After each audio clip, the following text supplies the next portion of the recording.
gathered here to propel and be part of our growth story of Andhra Pradesh. In these 2 days, we are not only going to witness the abundant flow of investments, but are also going to learn from the keynote addresses of great and eminent leaders of the country and stalwarts of the business world, and importantly experience the soul of Andhra Pradesh.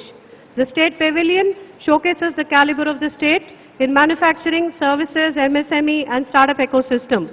The spirit of Telugu-speaking people has always been entrepreneurial, and we have amongst us and on off the dais such people. Apart from signing MOUs, we have discussions across 15 sectors. These are just among the few exciting activities, events in front of us these 2 days.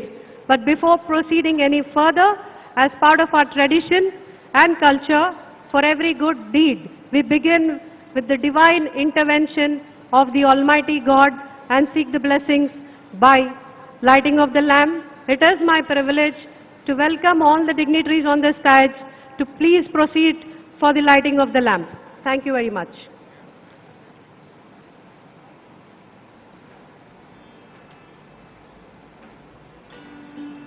I request the dignitaries to please proceed for the lighting of the lamp ceremony.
Tamasoma Jyotirgamaya.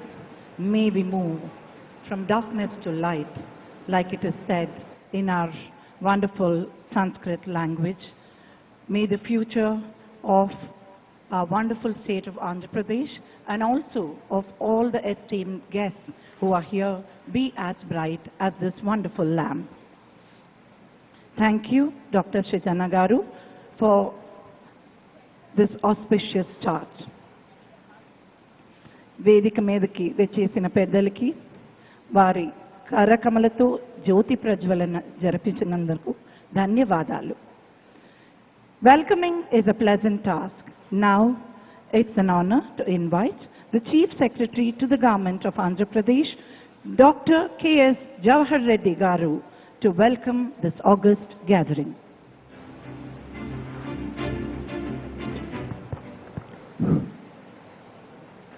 Honorable Chief Minister of Andhra Pradesh, Sri Y.S. Jagan Mohan Reddy Garu, Honorable Ministers from the State of Andhra Pradesh, top industries leaders of Indian industry and the representatives of Indian industry, ambassadors, high commissioners, deputy ambassadors, representatives of various foreign missions in India, officers and advisors from Government of India, Government of Andhra Pradesh, various dignitaries, friends from media, ladies and gentlemen.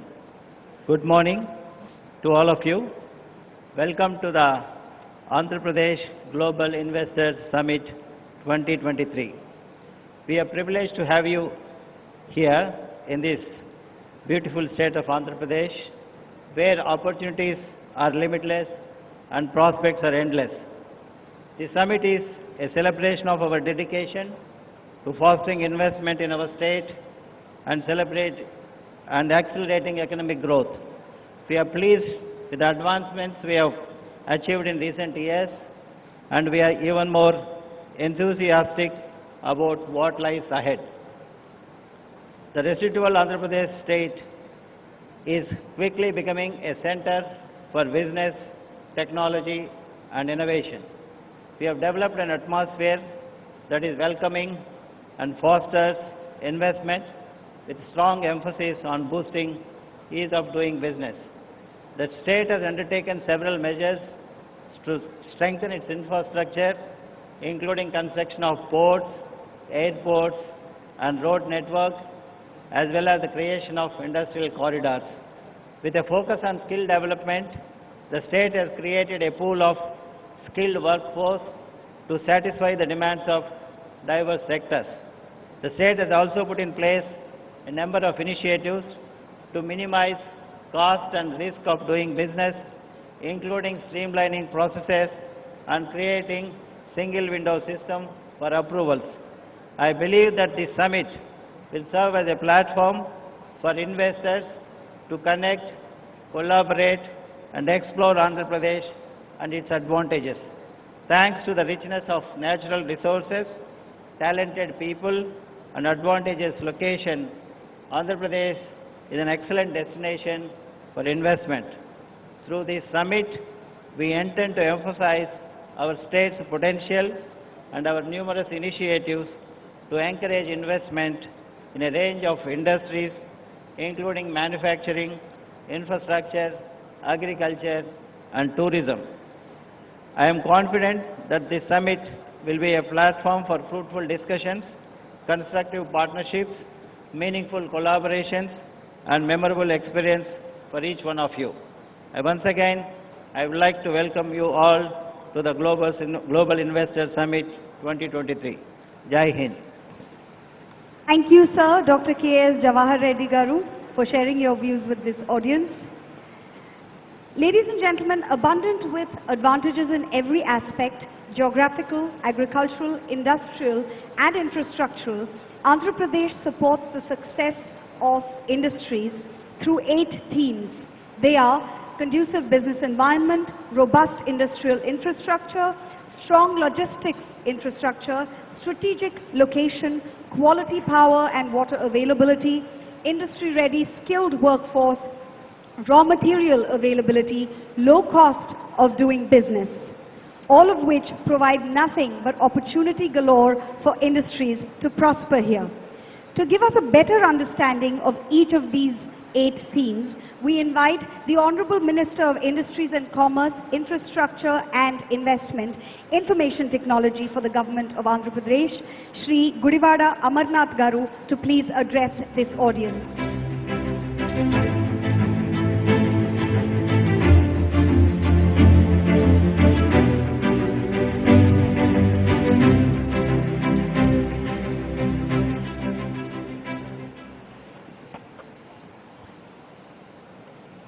Honorable Chief Minister, Sri Y.S. Jagan Reddy Garu, distinguished business tycoons on the dais, respected ambassadors, Your Excellencies, country industry delegations, captains from the industry, industry associations, industry representatives assembled today from across India and Andhra Pradesh, friends from the media, ladies and gentlemen, a very good morning to all of you and a warm welcome to our state of Andhra Pradesh and to our ever bustling, ever vibrant, ever growing, the city of destiny, Visakhapatnam.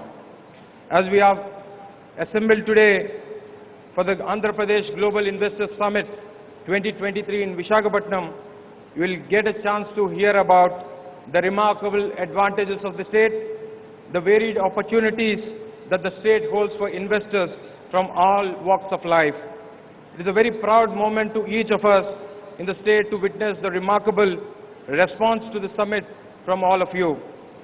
Being on stage today with the who's who of the industry, Indian industry, and seeing the packed plenary hall today and reflects the tremendous confidence that the business ecosystem has in the state of Andhra Pradesh, and also the leadership of our Honorable Chief Minister, the dynamic Y.S. Jagan Mohan Reddy Garu. Today, Andhra Pradesh is rapidly growing, progressing under his clear directions across all dimensions. Our Honorable Chief Minister has set a path for balanced regional development and sustainable economic growth inspired by the Navaratnalu, an elaborate model of governance comprising of a welfare and inclusive development-driven society. Our Honorable Chief Minister has ushered in a paradigm shift in governance in the state.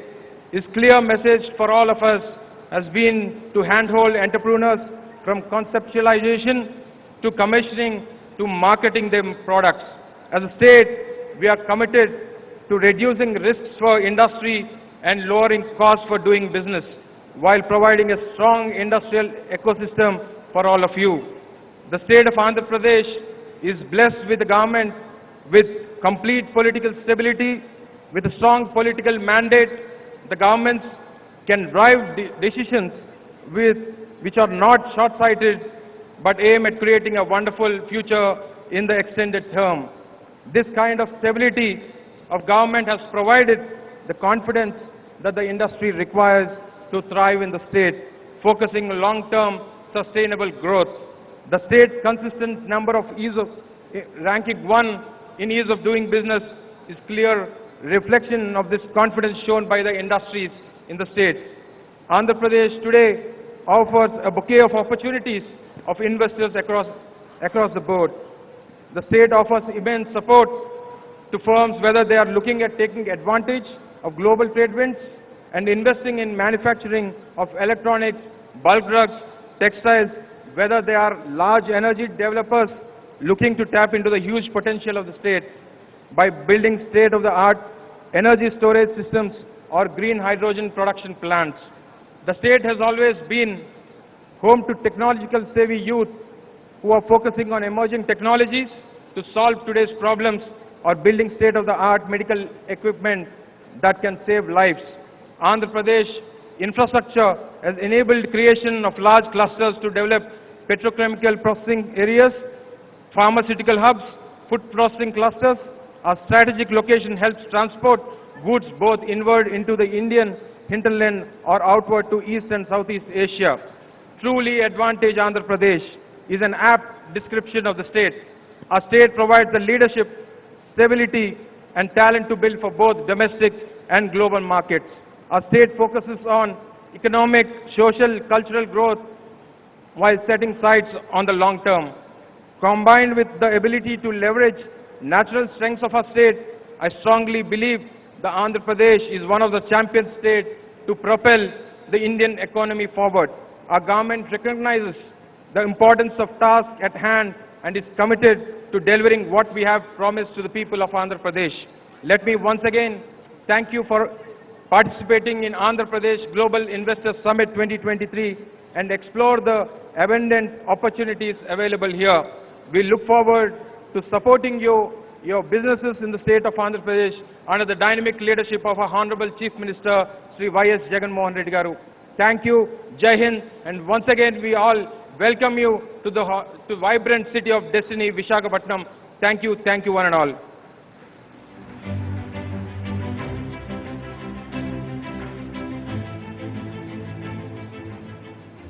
Thank you, Sri Amarnath Garu, for your captivating insights and observations. With US $147.21 billion gross state domestic product in the year 2021-22, Andhra Pradesh has witnessed a global digit growth rate when the rest of the world grapples with economic uncertainty?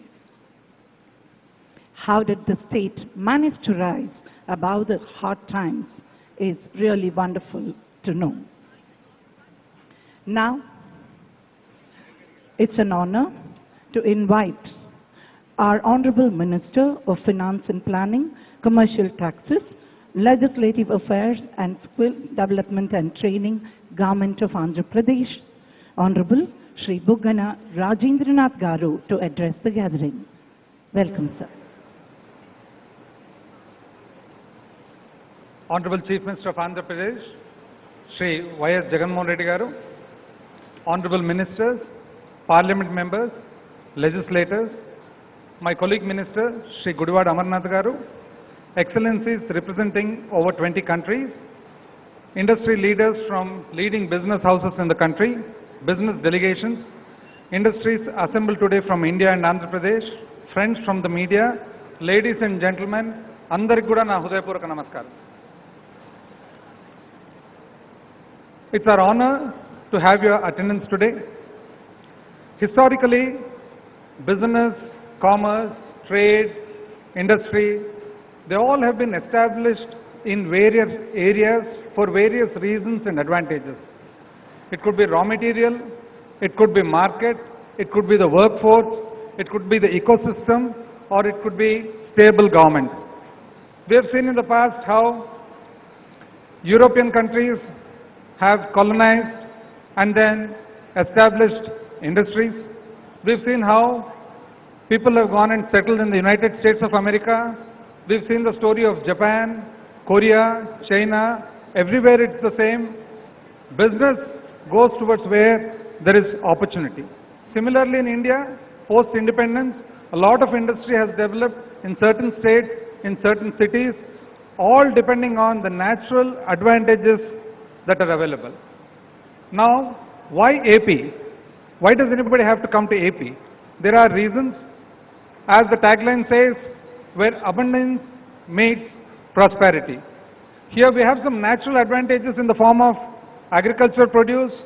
We are first in second, third in most of the agricultural produce, be it fish, shrimp, be it horticulture crops, be it pulses, be it vegetables, be it milk, be it meat. We are first, second, third in most of the agricultural produce. We have a lovely ecosystem for establishment of automobile industry, pharmaceutical industry. We are also in the area of the niche, shipbuilding. We have certain advantages in the form of logistics where ports and port-led connectivity is available in abundance. Inland waterways are being created. We have proximity to the cities of Chennai, Bangalore, Hyderabad. We have an excellent workforce with a beautiful demography. We have wonderful skill development centers and skilling activity taking place. And most of all, we have abundant and maybe the best in renewable energy. And we are very progressive. The amount of progressive nature that is there in Andhra Pradesh is actually visible in the form of government correspondence. Probably we are the only state where government correspondence is done in the English language. And most of all, we have a very stable government and a dynamic chief minister who understands business and industry. And here we have Vizag, where the summit is being held, a beautiful city. All of us appreciate the beauty of Vizag. We have the strength in the form of a cosmopolitan nature which is available in very few cities in the country. Similar to Delhi, similar to Mumbai, similar to Bangalore and Hyderabad, we have Vizag, where the entire population consists of settlers from all over the country at some point of time. A wonderful place to have our IT-enabled services and financial services. Andhra Pradesh, we have actually moved over from EODB. We've been number one in the ease of doing business for about 3 years consecutively. Now we are concentrating on the cost of doing business. Post reorganization of the state, a lot of industry went to Hyderabad. Nevertheless, here we are, Andhra Pradesh. We are young and we too have a dream. A dream the government and our Chief Minister has and resolve to restart all over again.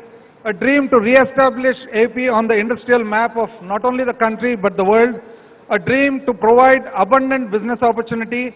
A dream and to provide ample employment opportunity to our youth, a dream to be in the forefront of service not only to the state but to the nation and the world, and most of all, a dream to provide a government of the people, by the people and for the people. Welcome everybody, welcome all the delegates to Vizag, the jewel of the East. Welcome everybody once again to Visakhapatnam, land of destiny. Thank you.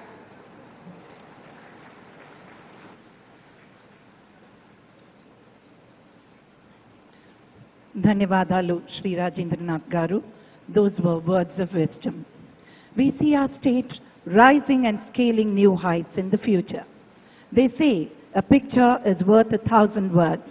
We now bring you a visual treat that journeys the success story of Advantage Andhra Pradesh. Let's enjoy the audio-visual presentation.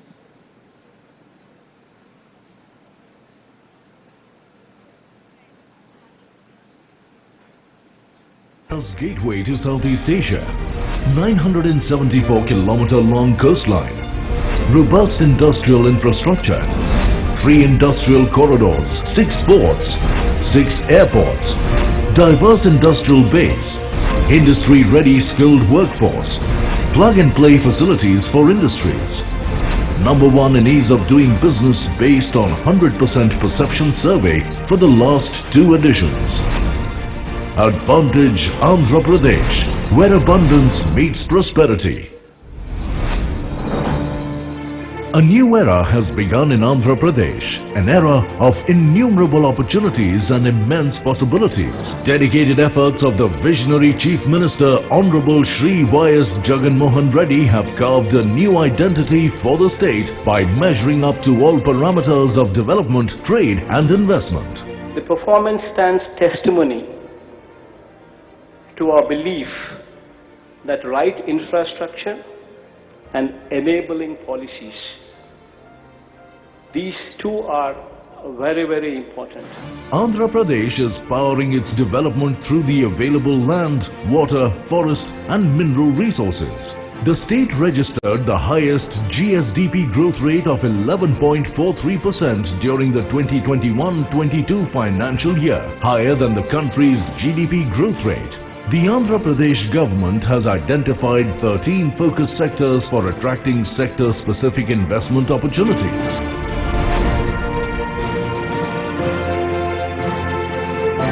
The state has an abundant land bank of approximately 46,000 acres for industrial development, with industrial zoning as the key focus area to provide a risk-free, investment-friendly environment. A big credit for immense success in every field goes to plug-and-play model and industrial hubs. This includes YSR Jagananna Mega Industrial Hub, YSR Electronic Manufacturing Cluster, Industrial Corridors, PCPIR and Beach IT Model. With 6 airports, the state with the largest number of operational airports, air freight traffic is increasing impressively year after year. State-of-the-art cargo handling facilities are available at major airports. The goal is to establish AP as a strategic air cargo hub. Andhra Pradesh is taking special steps to handle double the ship traffic and cargo in the next 5 years. The port capacity has increased by 75%. Direct calls with Southeast Asian economies also reduce transit time. Andhra Pradesh is the only state to have 3 industrial corridors for accelerated development across the state. Visakhapatnam Chennai Industrial Corridor, Chennai Bengaluru Industrial Corridor, Hyderabad Bengaluru Industrial Corridor.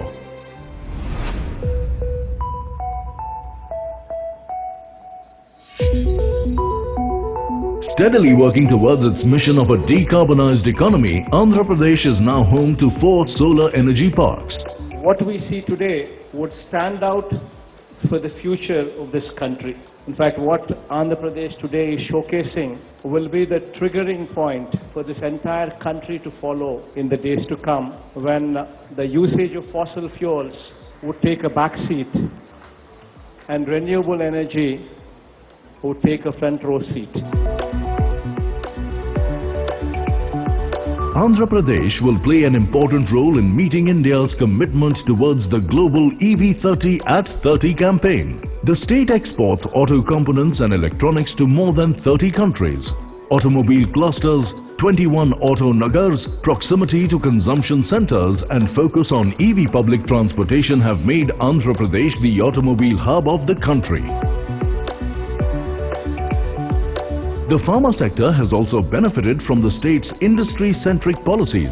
The next phase of development in pharma is focused on collaborations exploring bulk drugs, including medical device technology, biosimilars, gene therapy and specialty drugs.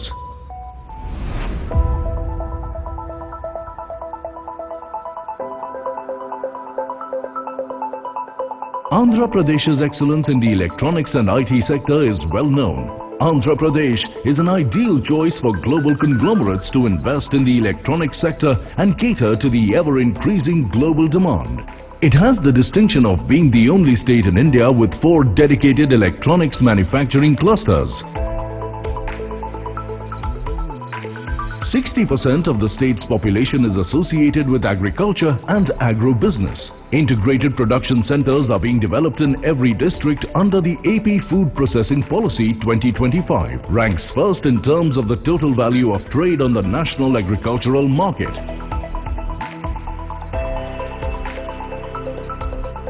Andhra Pradesh is one of the 4 states in the country to have a 640 square kilometer petroleum, chemicals and petrochemicals investment region, PCPIR, recognized by the Government of India. The state is committed to becoming the chosen investment destination in India in aerospace and defense manufacturing. Andhra Pradesh is working on creating a transformational and affordable model for healthcare in the state. Andhra Pradesh MedTech Zone has the distinction of being India's first manufacturing hub for medical devices.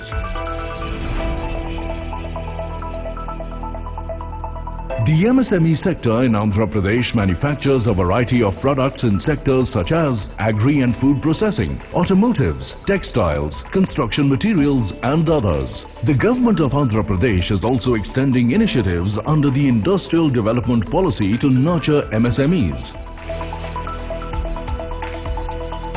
Andhra Pradesh is committed to quality education and skill development as a focus sector. The government has also developed a robust technical ecosystem to cater to the skilling needs of the youth. With multiple initiatives in place, Andhra Pradesh is focusing on creating a world-class industry-ready workforce. Andhra Pradesh is committed to promoting green textile to achieve sustainable long-term goals in the textile sector. The exquisite handloom and crafts industry of the state, Andhra Pradesh, has its own special identity. Due to the dedicated efforts of the state government, the works of the weavers and craftsmen here have become popular all over the world. The state is one of the preferred tourism destinations in India. The state government provides multiple opportunities for developing tourism projects and related services to cater to the state's vast potential and avenues. The growth story of Andhra Pradesh speaks volumes about the dedicated efforts and commitment of the Honorable Chief Minister to take the state to new heights. Like-minded companies from all over the globe to come over to set up their shop in India, and especially in Andhra Pradesh. Come, join us on this exciting journey of technological innovations, profitable business and sustainable development. Advantage Andhra Pradesh, where abundance meets prosperity.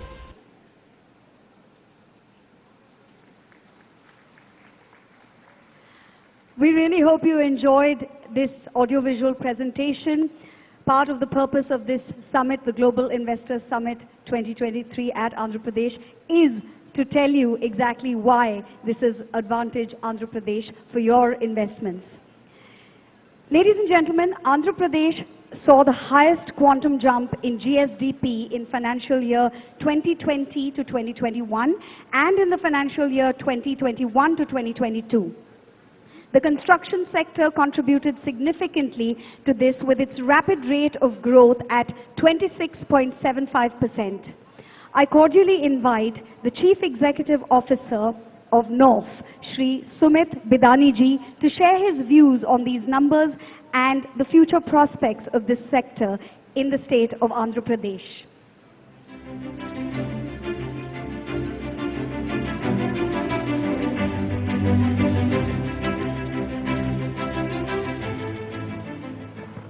Good morning, everyone. It's indeed a pleasure to be here and a great honor to be on the stage with all the many dignitaries out here. Firstly, I would like to thank the organizers for inviting us to this prestigious event. As far as introduction is concerned, I am Sumit Bidani and I head the Kanoff gypsum product business in India. Kanoff, as you may know, is the leader in gypsum products world over, and in India has been gaining rapid strides over the last many years. At the time we set up a plant in Andhra, we were actually called USG Bodal, which eventually became Kanoff in 2021 April. We commissioned a state-of-the-art technology plant in 2019 at Sri City, which is in Tirupati district of Andhra Pradesh. This is a 30 million square meter capacity plant and is actually one of the biggest in terms of capacity in India. This was made with an initial investment of over 40 million US dollars, and the plant is spread over around 24 acres across Sri City. It provides direct employment to more than 200 employees. And I must say that the skill development and the kind of skill we get in the people out here is excellent. We have received a lot of support from the government of Andhra Pradesh to ensure that the project is completed in record time of 18 months from the date of commencement to the date of commercial production. All necessary approvals regarding consent to establish, to consent to operate were provided in a very smooth manner. This helped us meet the project deadline way ahead of it. The power infrastructure in Sri City has been excellent with a very reliable power supply. This is, as you know, a must for continuous operation processes for industries like ours. Access to multiple ports within 100 kilometers of Sri City has helped us to be very competitive, both in terms of raw material imports as well as transport of our finished goods. Coupled with this, the road connectivity has been excellent to all the major parts of India, and that has helped us transfer our goods in a very seamless manner. At this stage, I would like to congratulate the organizers for conducting such a wonderful event. It is an excellent initiative, and I'm sure it's getting a very good response. My best wishes to the team concerned for a successful event and a great future endeavors. Thank you very much.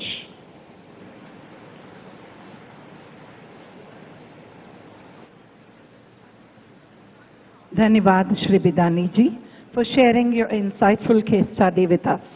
The Andhra Pradesh state government is laying a particular emphasis on the electronic system design and manufacturing, the ESDM industry.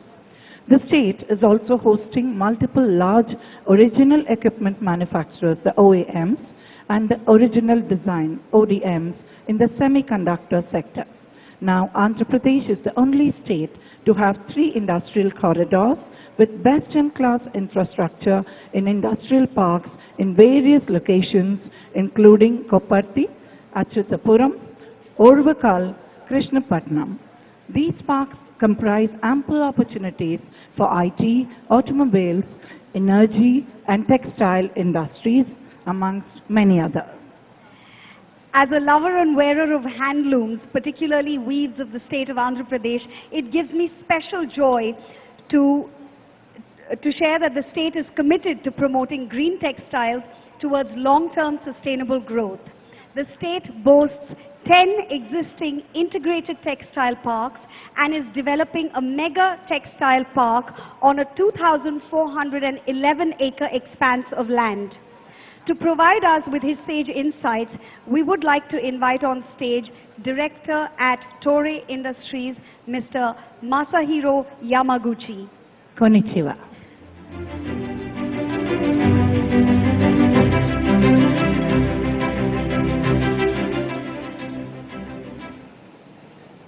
Namaste, konnichiwa. On behalf of Toray India, I, Masahiro Yamaguchi, warmly thank Honorable Chief Minister Sri Jagan Mohan Reddy ji Government of Andhra Pradesh officials, Indian and foreign invitees, guests, and participants for this opportunity.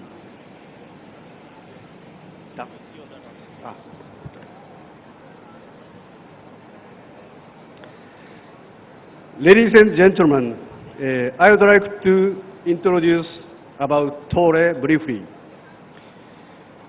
Tore was established in Japan 1926. A public listed company with annual revenue of 20.8 billion US dollars. It's 48,000 employees operating out of 29 countries. Lead research, develop, manufacture, and sell premier advanced raw materials and products in multiple countries and regions. In India, Tore Industries India Private Limited invested 1,000 crore in Sri City Industrial Park, Andhra Pradesh, as Tore's bridgehead asset in India, covering 85 acres. In the first phase of investment, we started production of 2 plants, engineering plastics and PP spunbond, since 2019. In second phase, we are investing another 200 crores for air filter media production line as our third business unit, and doubling the capacity of engineering plastic plant. Both will be operation in this year.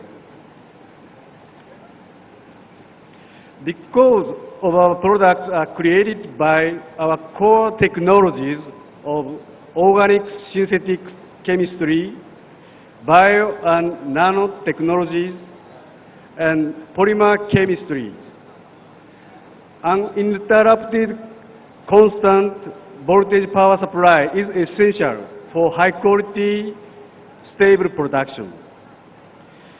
This is one of the key criteria for selecting Sri City and Andhra Pradesh. And for that, AP Transco approved 132 kV dedicated line to our factory. And APSPDCL cooperatively provided electric supply in times for our production. Thanks to this stable power supply and the infrastructure at Sri City, and industrial development policy driven by Andhra Pradesh government, Tore shall expand our business activity in Sri City, Andhra Pradesh, in times to come. In conclusion, I will share that materials change our lives. ありがとうございました。Thank you so much. Thank you very much, Yamaguchi-san, for your invaluable insight. Our next speaker on the automotive industry in Andhra Pradesh, I request the Chief Administrative Officer of Kia India, Mr. Kap Dong Lee, to address this gathering.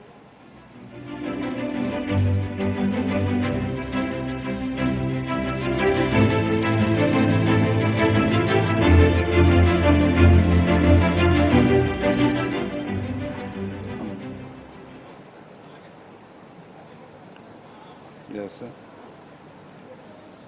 Good morning, Sri Y.S. Jagannath Reddy Garu, Honorable Chief Minister of Andhra Pradesh, Honorable Cabinet Minister of Government of India and Government of Andhra Pradesh, all government officials, fellow delegates from industry community, prospective investors, and media friends.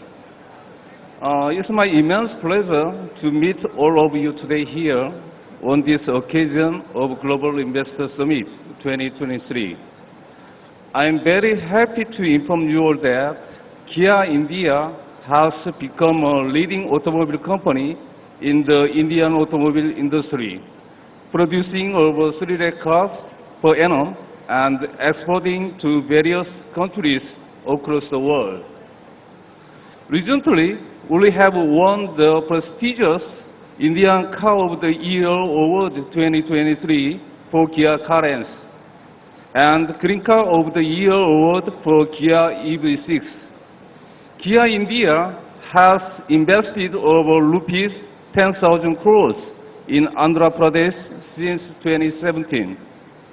There are about 20,000 employees across the Kia India and its affiliates and other vendors in the state of Andhra Pradesh. Kia received a lot of support from the government of Andhra Pradesh continuously since its inception in 2017. We have built world-class automotive manufacturing plants with the help of government of Andhra Pradesh by receiving huge parcel of developed land, uninterrupted power, water supply, skilled human resources, and well-connected transportation facilities. We are ever grateful to government of Andhra Pradesh for its support during the tough COVID period that helped us for safety movement of employees and raw material to manufacture cars safely. I would like to take this opportunity to thank government of Andhra Pradesh for its continuous support.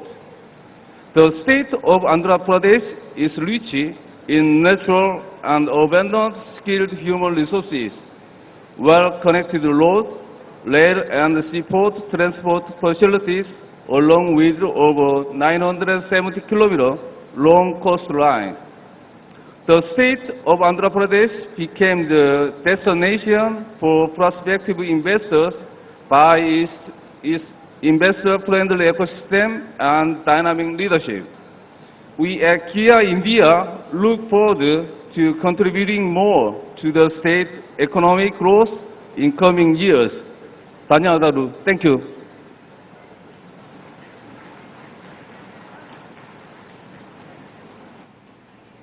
Thank you, sir, for your wonderful words. We now present to you an audiovisual presentation on renewable energy sector in Andhra Pradesh. Let's now have a look at the AV.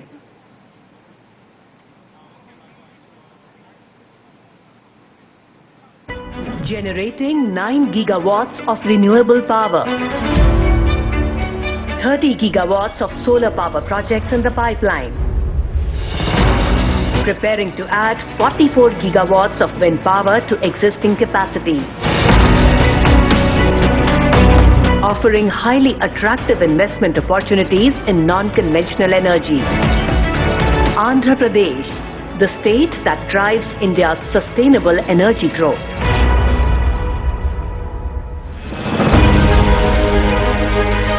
Andhra Pradesh emerges as India's powerhouse, underpinning the country's commitment at the United Nations Conference of Parties on Climate Change to install 500 gigawatts of non-fossil fuel energy capacity by 2030. The state is already generating 9 gigawatts of renewable power and is preparing to add another 30 gigawatts of solar and 44 gigawatts of wind power to the existing capacity. Andhra Pradesh's unique energy ecosystem has propelled India to the 3rd rank in Renewable Energy Country Attractive Index 2021. Andhra Pradesh is one particular state which is blessed for both solar as well as wind. The state is home to the first of its kind world's largest integrated energy storage project with an investment of over $3 billion. To promote energy export, Andhra Pradesh has already set aside 80,000 acres of land for installing solar, wind and solar wind hybrid projects. With abundant water and a vast coastline, Andhra Pradesh is best suited for producing green hydrogen. The state has been leading by example in energy storage and has identified 29 locations for pumped storage power projects with 34 gigawatt potential.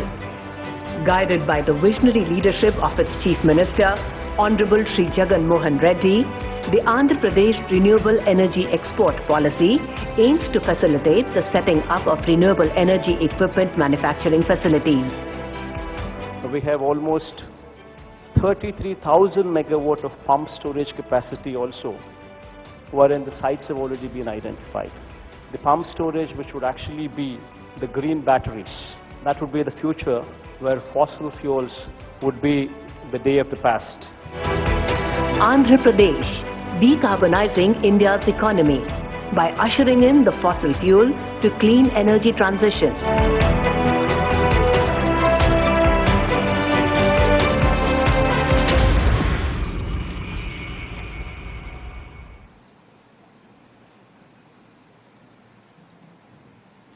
With the increase in meditourism and the industry as a whole, Indian healthcare is expected to grow. Our next speaker helms one of the market-leading brands in this sector, and she is here to speak to us. Please welcome the Vice Chairperson of Apollo Hospitals, Srimati Preeta Reddy.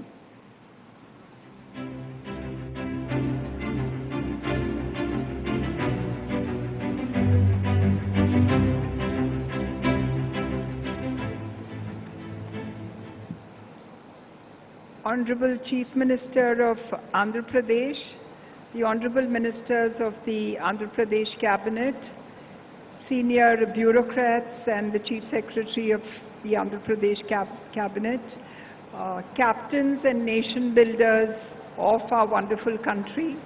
It's an honor to be here with all of you today. The theme of the conference, which says where abundance meets prosperity, seems perfect from what we've seen, but I would like to add one more word to it, which is good health, because with good health comes prosperity and abundance. And I stand here in front of you as a daughter of the son of the soil, Dr. Pratap C. Reddy, the chairman of Apollo Hospitals, who really was the architect of modern healthcare in India.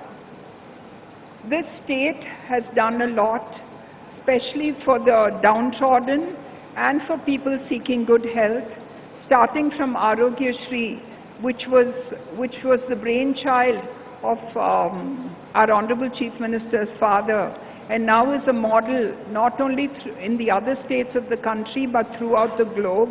In fact, the African countries have also taken up their own form of Arogya Shri. And sir, I would like to congratulate you for being able to give healthcare to a vast cross-section of society. The other brainchild, which I think all of us in the healthcare sector are extremely excited about, is the vision to have high-quality hospitals in a public-private participation mode in every district of Andhra Pradesh.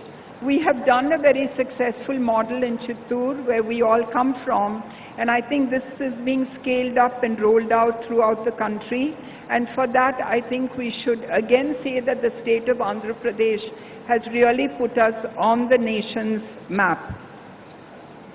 We work together to see how we can to reduce the onset of disease throughout the state and in the country, and for that I think we're using digital models, telemedicine and different tools to see how can we propagate the idea of good health and intensify the work which is being done.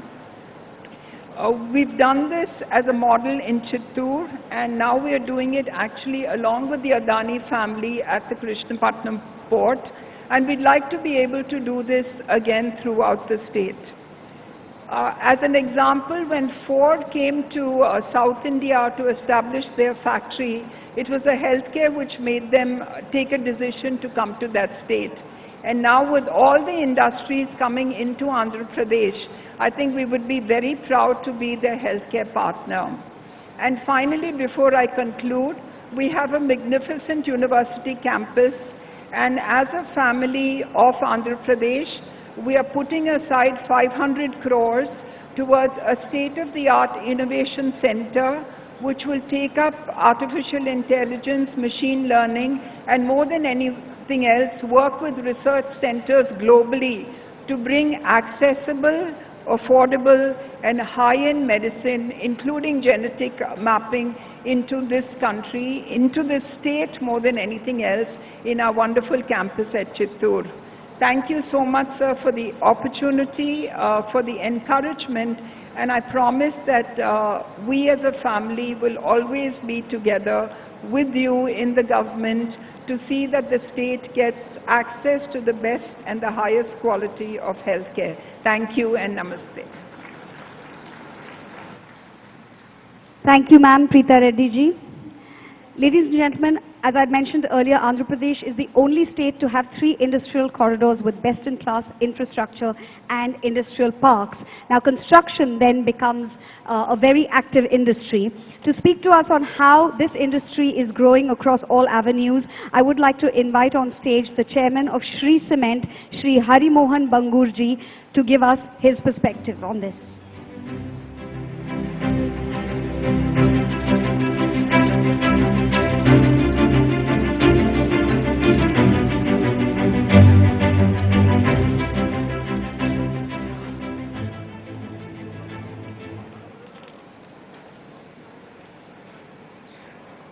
Honorable Chief Minister of Andhra Pradesh, Sri Jagan Mohan Reddy ji, officials of the Government of Andhra Pradesh, respected members of the media, my fellow delegates, ladies and gentlemen. It is a great honor and privilege for me to attend this Global Investor Summit at Visakhapatnam. Andhra Pradesh is the youngest state of India. Its growth rate was 11.4% in 21-22, and it has contributed 5% of the Indian GDP. Congratulations, sir. Excellent work is being done here in education, social engineering, and all the right steps to attract industry. My gratitude to Government of Andhra Pradesh for the unwavering support and commitment to promoting sustainable development of the state.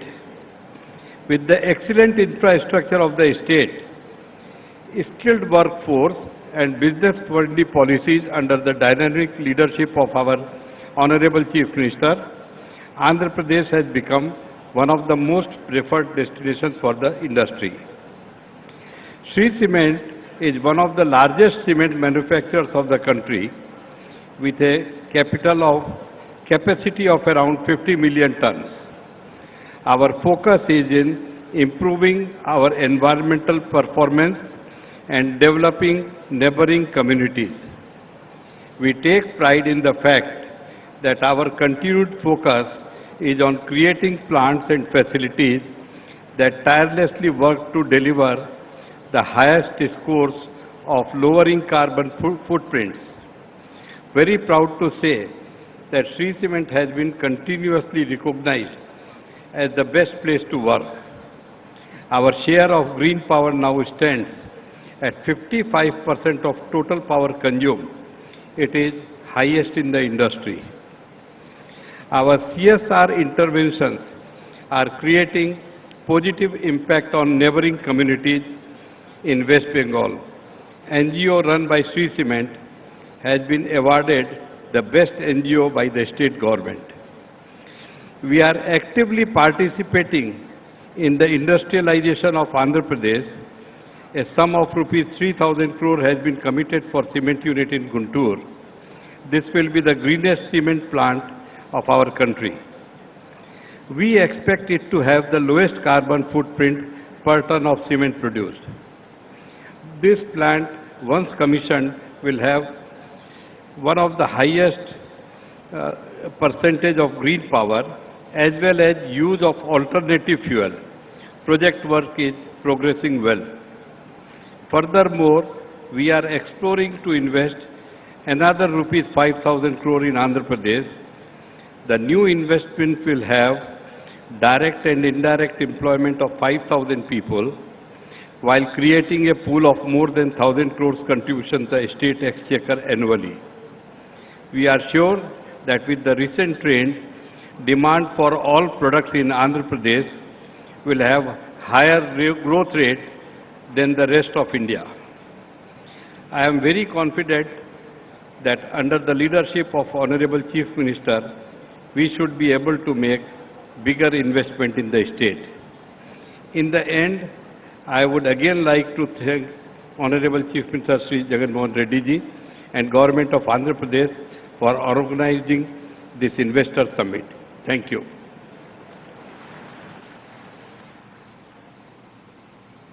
Dhanyavad, Shri Bangur. Andhra Pradesh has established itself as one of the most prominent connectors with major world markets. It's a testament to the state's dedication towards Make in India.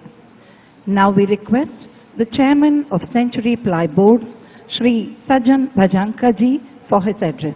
Welcome, sir.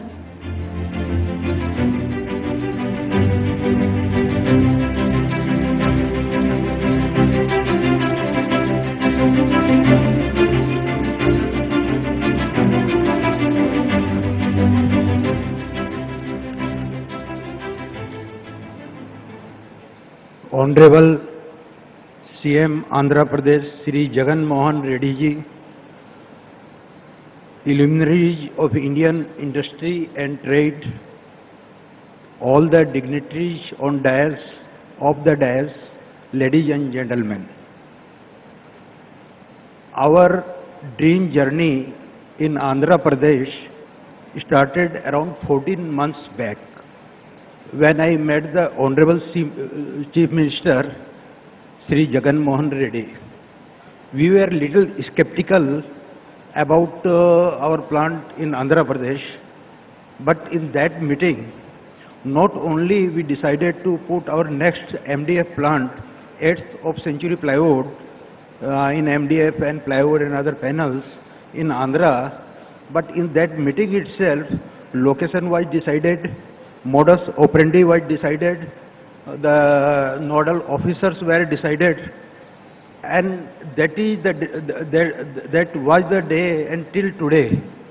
We are running almost 1 year ahead of schedule, and instead of 2024, we shall commission our project exactly within 2 years of inauguration by Sri Jagan Mohan Reddy in December 21. So it was a very pleasant journey. I should say it was a dream journey. Usually we have faced a lot of problems when we go for putting up any plant anywhere, but in Andhra and particularly our place, I visited yesterday our plant site, and all the senior officers, even the politicians, the MLA, MLC, they all came there. We jointly inaugurated some CSR initiative, and they all assured full help. And day 1 to till today, we have not faced any problem. Usually, putting up an industry is like a hurdle race. So sometimes hurdles are defined, sometimes hurdles are not undefined, and you move ahead, and lot of self-help NGOs, vested interests, they will come, they will create problem for you. But we have not come across any such problem in Andhra, and not only going ahead with the MDF plant, we added 2 more plants to it.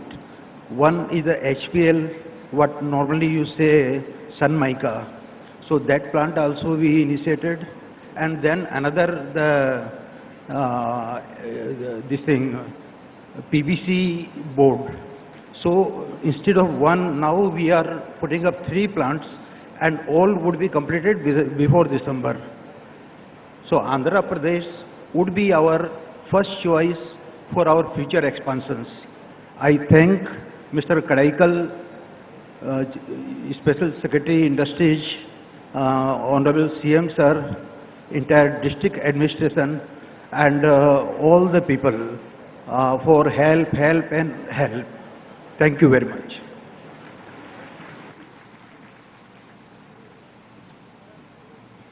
Thank you, sir, Shri Bhajanka ji. Ladies and gentlemen, Andhra Pradesh is on a mission to convert 100% of all commercial and logistics fleets to electric fleets by 2029, and 3 of the cities in Andhra Pradesh have been nominated as Model Electric Mobility Cities of the Future.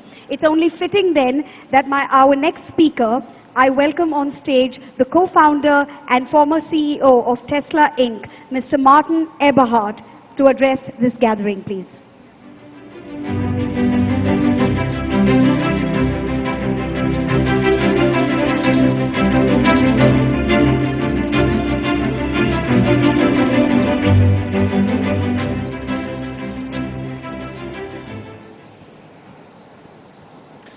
Good morning, honorable ministers, esteemed business leaders, and everyone in the audience.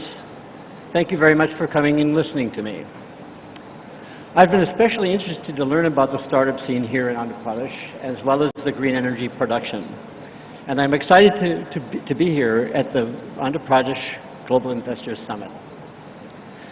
I've been a Silicon Valley entrepreneur since my very first job as an engineer in 1983. That was actually the only time I applied for a job. Thereafter, I either worked at a startup company that I founded or I was recruited. The most famous of these startups, as was mentioned, of course, is Tesla, where I was the founder and the original CEO. Today, I'd like to share a few lessons that I've learned over my years as an entrepreneur. Hopefully, you'll find some of these lessons to be relevant here in Andhra Pradesh, particularly to those of you involved in startup companies, either as entrepreneurs or as investors. My first startup company developed high-resolution graphics terminals, something that was technically interesting but not particularly relevant. My next startup company was the first company making e-books. This was also interesting but otherwise not relevant. It was my third startup company that started a revolution.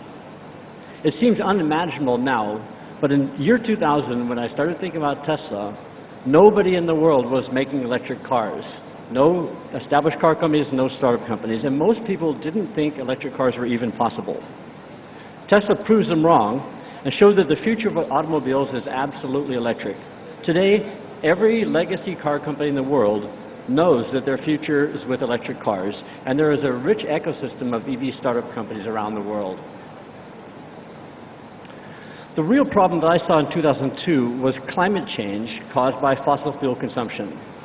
I did not start out assuming that electric cars were the answer. Rather, I came to this conclusion by researching the well-to-wheel energy efficiency and carbon footprint of every kind of propulsion system I could find. Everything from petrol, diesel, hydrogen, natural gas, propane, electricity, and more. Somewhat to my surprise, the math proved that electric vehicles were by far the best choice. This was the beginning of Tesla. Starting a car company in 2002 was absolutely crazy. No new car company had ever succeeded in my lifetime. Because it was such a crazy idea, it was at first impossible to hire anyone with automotive experience.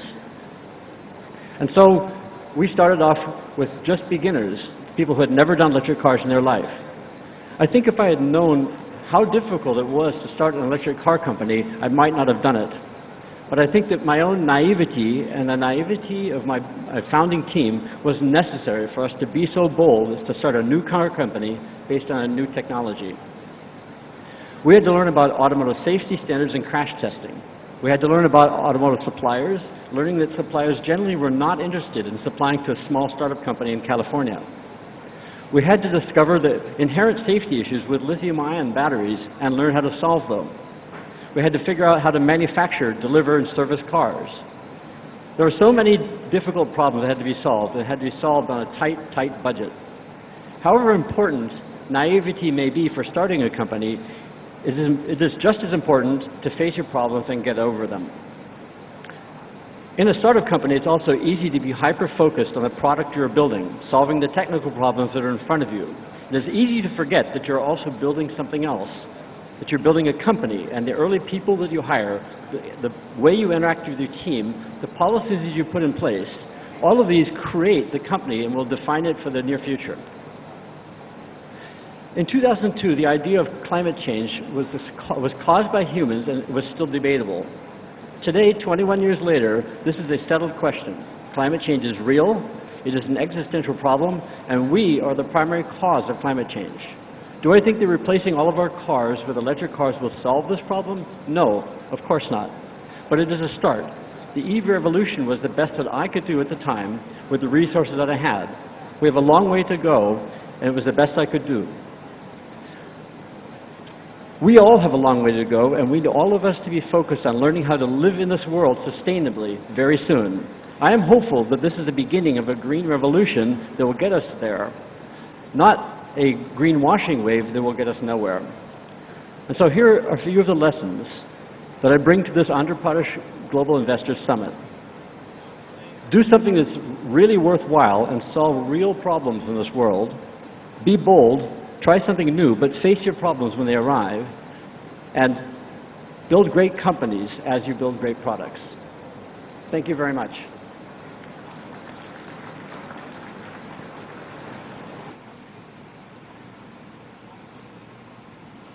Thank you, Mr. Eberhard, for your wonderful words. Now it's an honor to welcome the Chairman of Jindal Steel and Power Limited, Shri Naveen Jindal ji, for his address. Welcome, sir.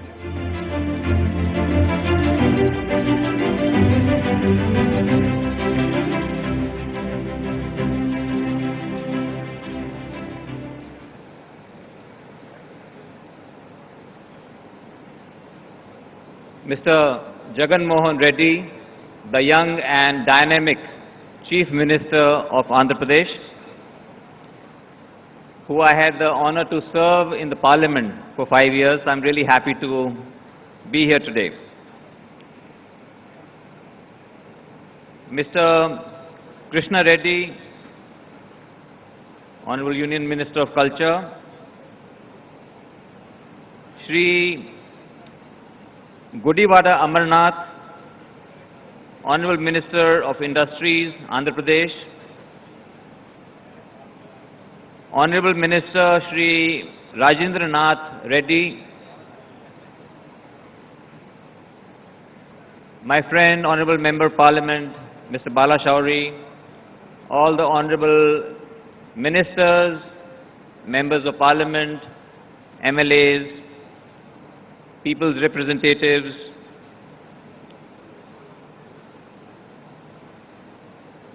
Mr. Karikal Valaven, Special Chief Secretary, Dr. Jawahar Reddy, Chief Secretary of Andhra Pradesh, all the dynamic officers of Andhra Pradesh. We meet a lot of officers in lots of states. I must say that Andhra Pradesh has a lot of young, bright people and very, very helpful officers. India's leading industrialist that we are all very proud of, Mr. Mukesh Ambani, Srimati Preetha Reddy, Shri Hari Mohan Bangad, Mr. G.M. Rao, Dr. Krishna Ella, my friend Puneet Dalmia, Arjun Oberoi, young and dynamic Karan Adani, I think he must be the youngest person on the dais, all the captains of industry on the dais, off the dais, friends from electronic and print media, ladies and gentlemen, Andariki Namaskaram. We are honored to be here at the Andhra Pradesh Global Investor Summit 2023. Andhra Pradesh is the holy land of Lord Venkateshwara Swami. I'm sure when we're holding this summit here, we will have Lord Venkateshwara's blessings to make this event a grand success. We are pleased to share our positive experience of working in Andhra Pradesh for last many years. We see it as a potential industry hub of the future. Andhra Pradesh is renowned for its excellent infrastructure, large manufacturing base, talented youth, and a very business-friendly environment. We, on behalf of Jindal Steel and Power, express our gratitude to the state government for its visionary leadership and progressive policies that have attracted a lot of investment.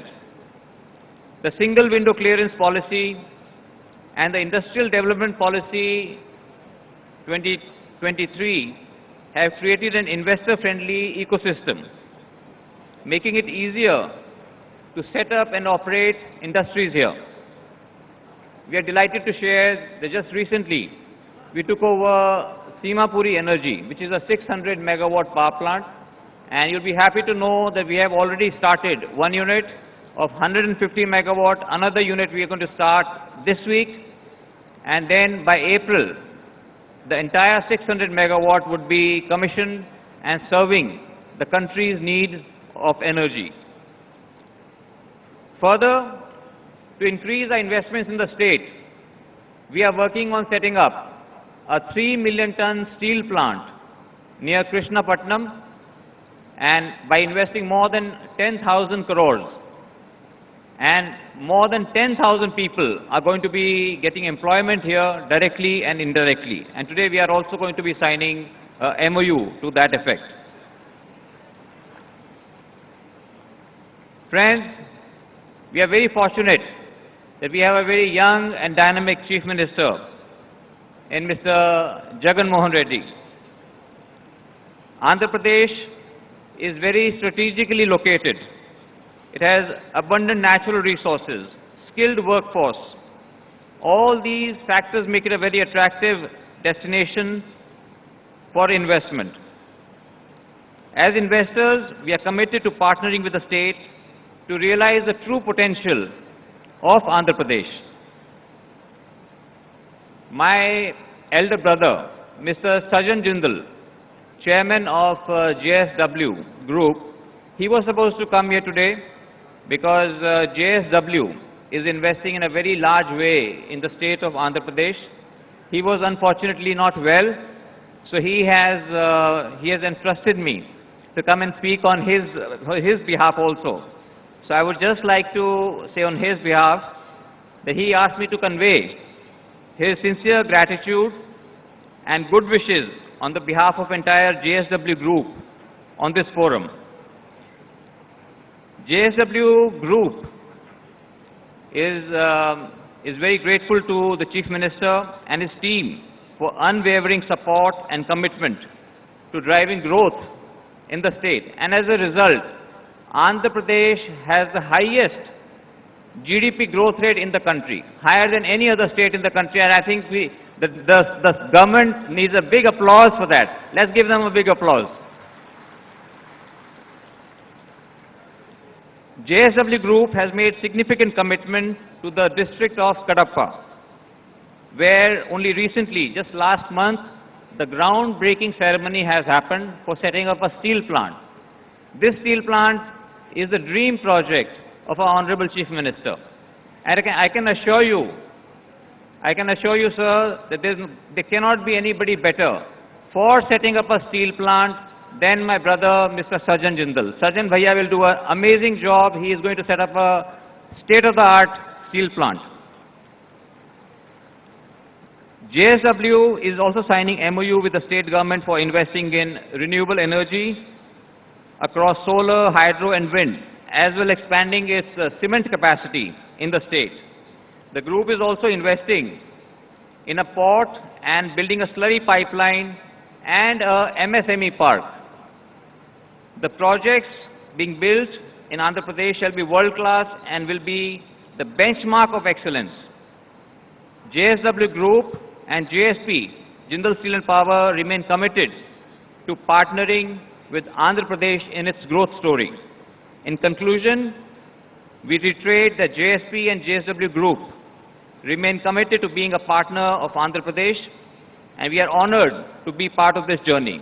We wish this summit a great success. Thank you. Jai Hind.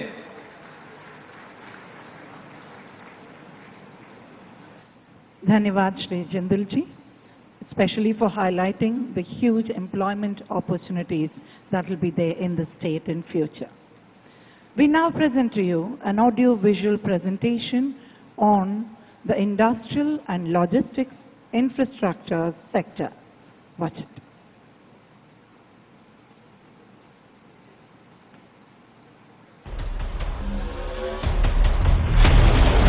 Andhra Pradesh is pioneering the model of infrastructure and corridor-led industrial development. The only state with 3 industrial corridors, multimodal logistic parks for hinterland connectivity. Andhra Pradesh, building a better India. Andhra Pradesh leads the way in developing industrial infrastructure.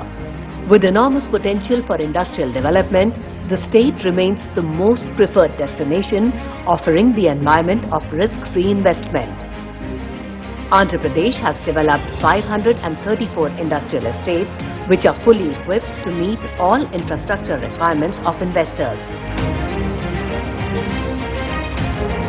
24/7 water and power supply are guaranteed in all industrial parks.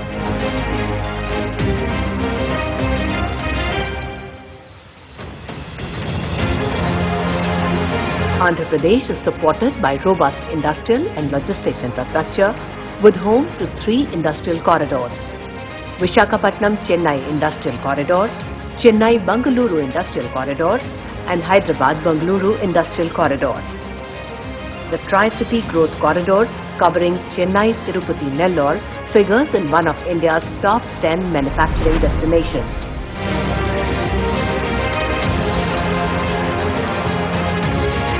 Multimodal logistics parks are coming up at Visakhapatnam and Anantapur. The state currently has 6 existing ports and 4 upcoming greenfield ports in Ramayapatnam, Machilipatnam, Bhavanapadu and Kakinada. The state consistently ranks in the top 3 in terms of cargo traffic handled at the port.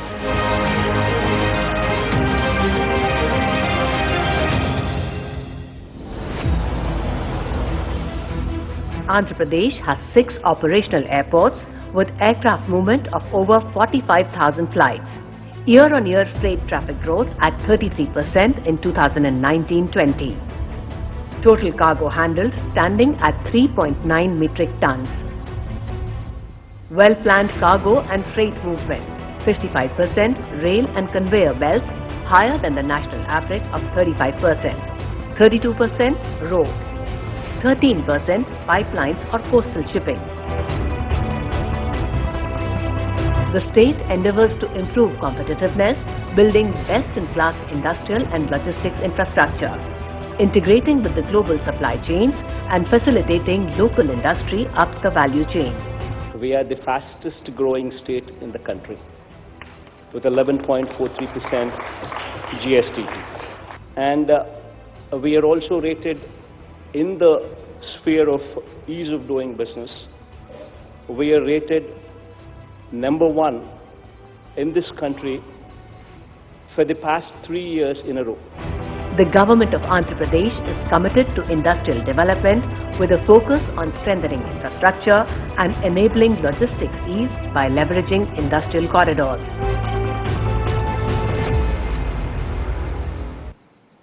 The fastest growing state in the country, 3 industrial corridors running through the state lines, and a gorgeous 974-kilometer coastline. If that isn't an advantage, what is? Ladies and gentlemen, as per the LEADS Report 2022, LEADS LEADS Report 2022, Andhra Pradesh was a top achiever in logistics ease in comparison with other states in India. To elaborate further on this, I would like to invite the chairman of GMR Group, Shri G. M. Rao Garu, to give his address to this audience. Please.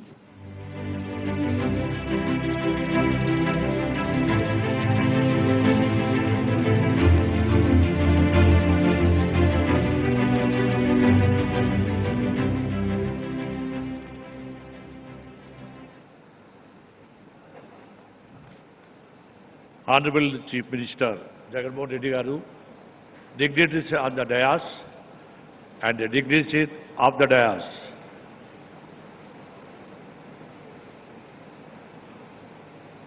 I heartily welcome all of you to my home state.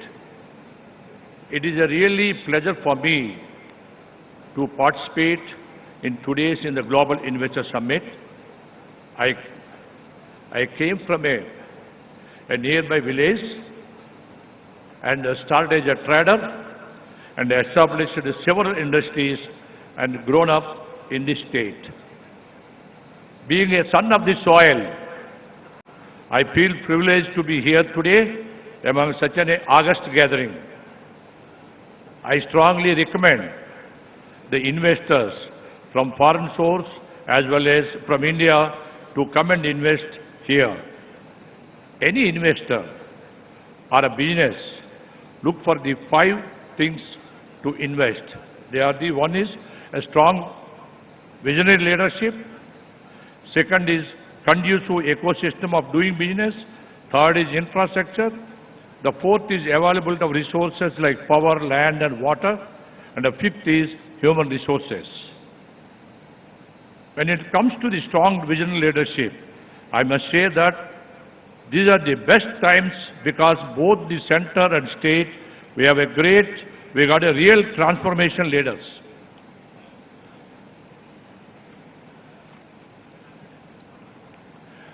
Our beloved visionary Prime Minister, Sri Narendra Modi ji, creating a new India. In the last 9 years, he has fundamentally transformed our country on the path of become superpower. According to me, India, the largest democracy in the world, is witnessing the most unprecedented transformation in the history of the free world through digitization. One can pick up any data, statistics, whether it is FDI, number of startups, unicorns, number of internet users, number of working hands, almost all the investment and the producer statistics, India will be top the ranks. And the beauty is that it is an inclusive growth. The current growth is not limited to few big city metros, but it is encompassed for tied to 3 cities, villages and rural areas, all of our country as well. Similarly, Andhra Pradesh state, under the visionary leadership of our Chief Minister, Sri Jagan Reddy Garu, is being transformed as the most progressive and forward-looking state in our country. The testimony of which are the facts that the state is ranked number 1 among all states in the country. And also, now we are witnessing the double-digit growth consistently. Talking about the infrastructure and resources, we have all seen the videos and presentation as how the state has surplus power, water supply, land and skilled resources. And one of the great initiatives taken by the government is integrated approach to connecting and logistics. And in the help of 6 drives, namely ports, roads, airports, waterways, railways and dedicated corridors for the logistics. My dear friends, air, land and sea connectivity is the most critical place for the infrastructure development.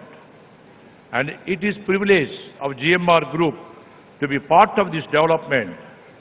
We feel privileged to be developing the Greenfield Airport, Bhogapuram International Airport, that is at Visakhapatnam, in my home state.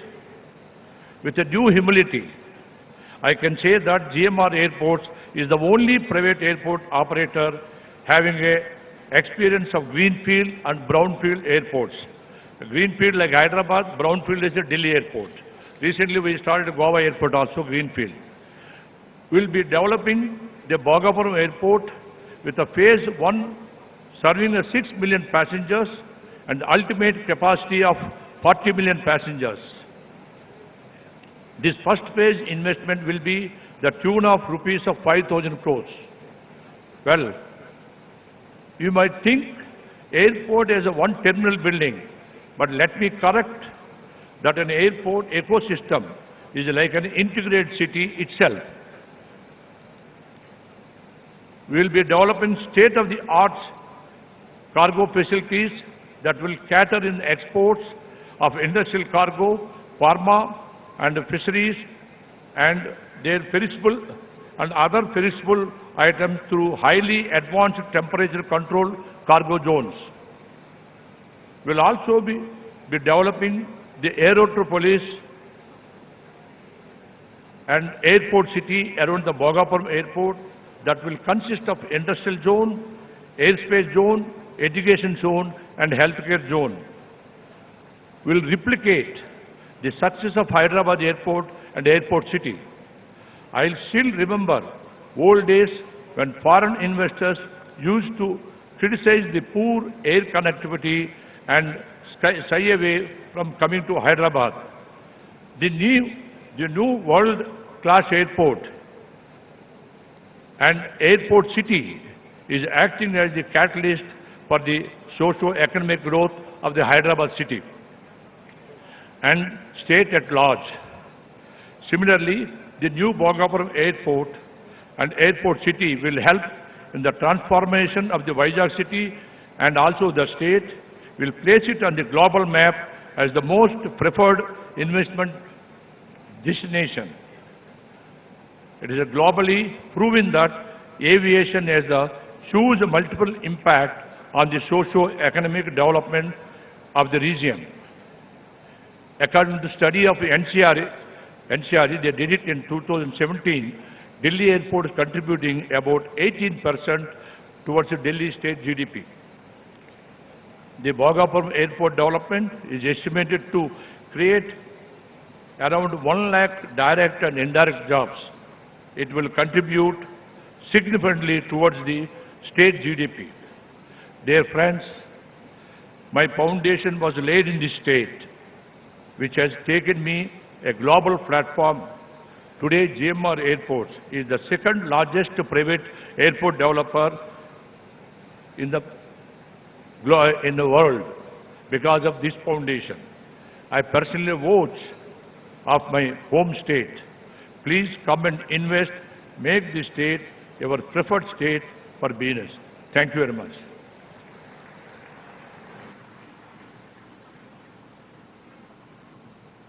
Dhanyavadalu Shri Rao Garu for sharing your expertise and for those welcoming words to the dignitaries. Andhra Pradesh is concentrated on developing a holistic technological ecosystem that provides ample opportunities for emerging markets. It's an honor to now invite the founder chairman of CIENT, Shri VVR Mohan Reddy Garu, to address the gathering. Welcome, sir.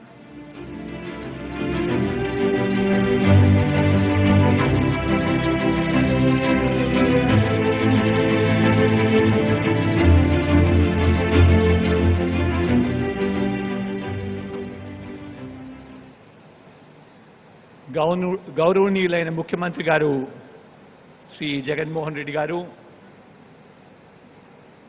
మన రాష్ట్రానికి చెందిన చాలామంది మినిస్టర్లు ఉన్నారు, members of పార్లమెంట్లు ఉన్నారు, MLAs ఉన్నారు. వాళ్ళతో పాటు నా ఇండస్ట్రీ కొలీగ్స్ కూడా చాలామంది ఉన్నారు.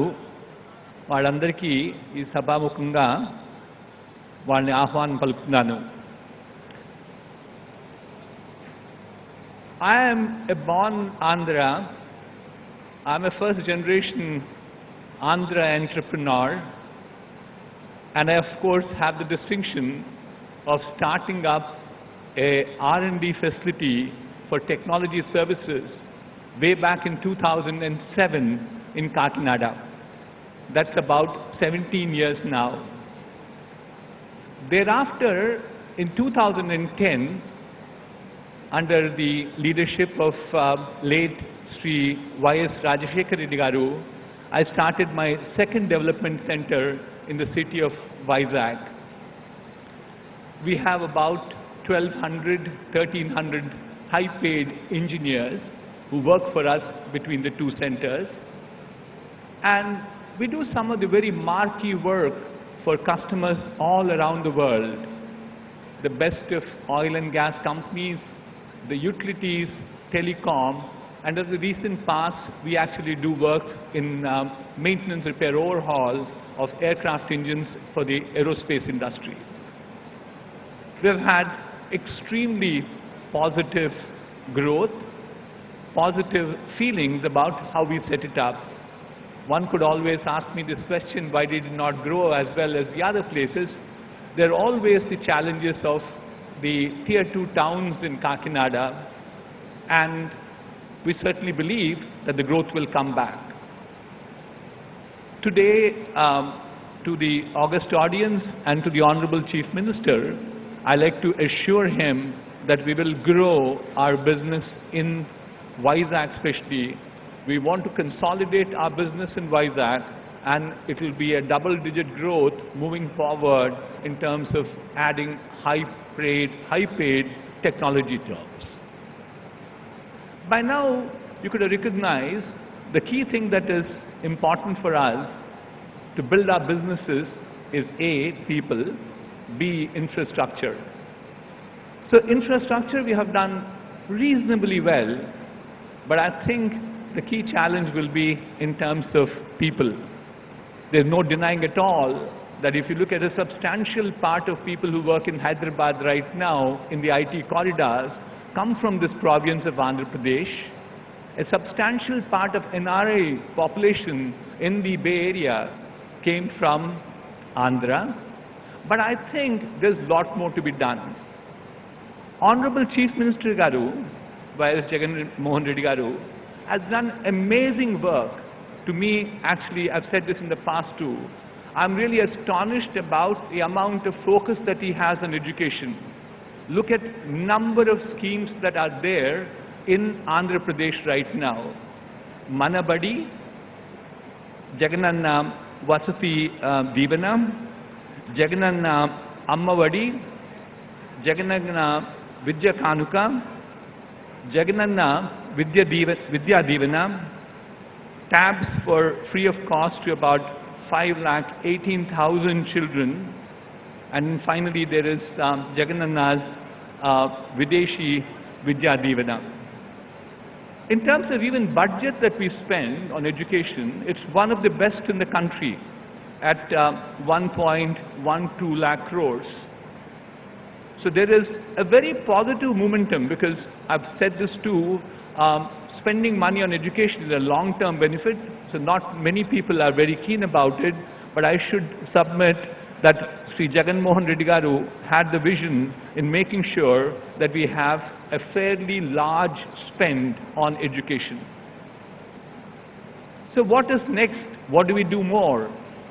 Two submissions I have for the Honorable Chief Minister and the august audience today. The first one is the quality of our technical education has to improve. That's become one of the key challenges for us.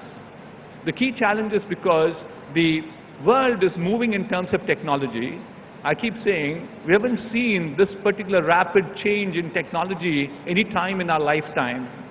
So we see there's a fairly large technology obsolescence that happens. So unless we rejig our education system at the higher education too, the various schemes that Jagan Mohan Reddy Garu has put will bring the pipeline to us. But pipeline will take time. We need interventions at the higher education now. That's my first submission to him. We need to definitely make those interventions to ensure that Andhra becomes the knowledge capital of the world. My second submission is there is enormous amount of need for job creation. The job creation can be done only through one thing called entrepreneurship. There's evidence all around the world that 60% of new jobs that get created in any country, west or east, get created only by entrepreneurs. So therefore, I think we need to give a little more spurt in making sure we have innovation, incubation, entrepreneurship in the state of Andhra. And I think there are a few moves that are being done, but my submission to Honorable Chief Minister is these two things, higher education and entrepreneurship, are the ones which will take the state to much, much higher levels. With this, let me conclude by wishing all the very best to Honorable Chief Minister Garu. and wish the state of Andhra Pradesh prosperity. Thank you.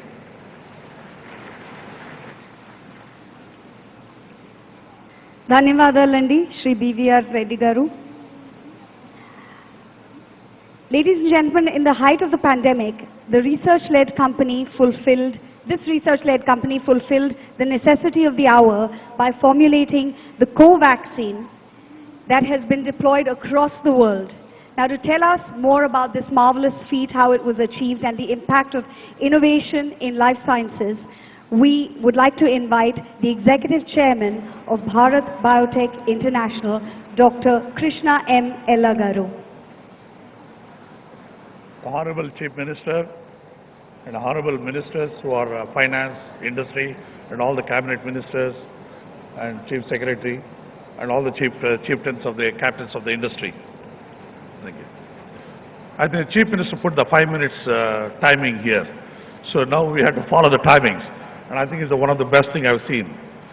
I think, I was born in Tamil Nadu, studied in Bangalore, settled in US, came back in Hyderabad. And I was instrumental in creating a Genome Valley. And the policy, what can be created. Today, we are one of the vaccine hub of Telangana, the country itself.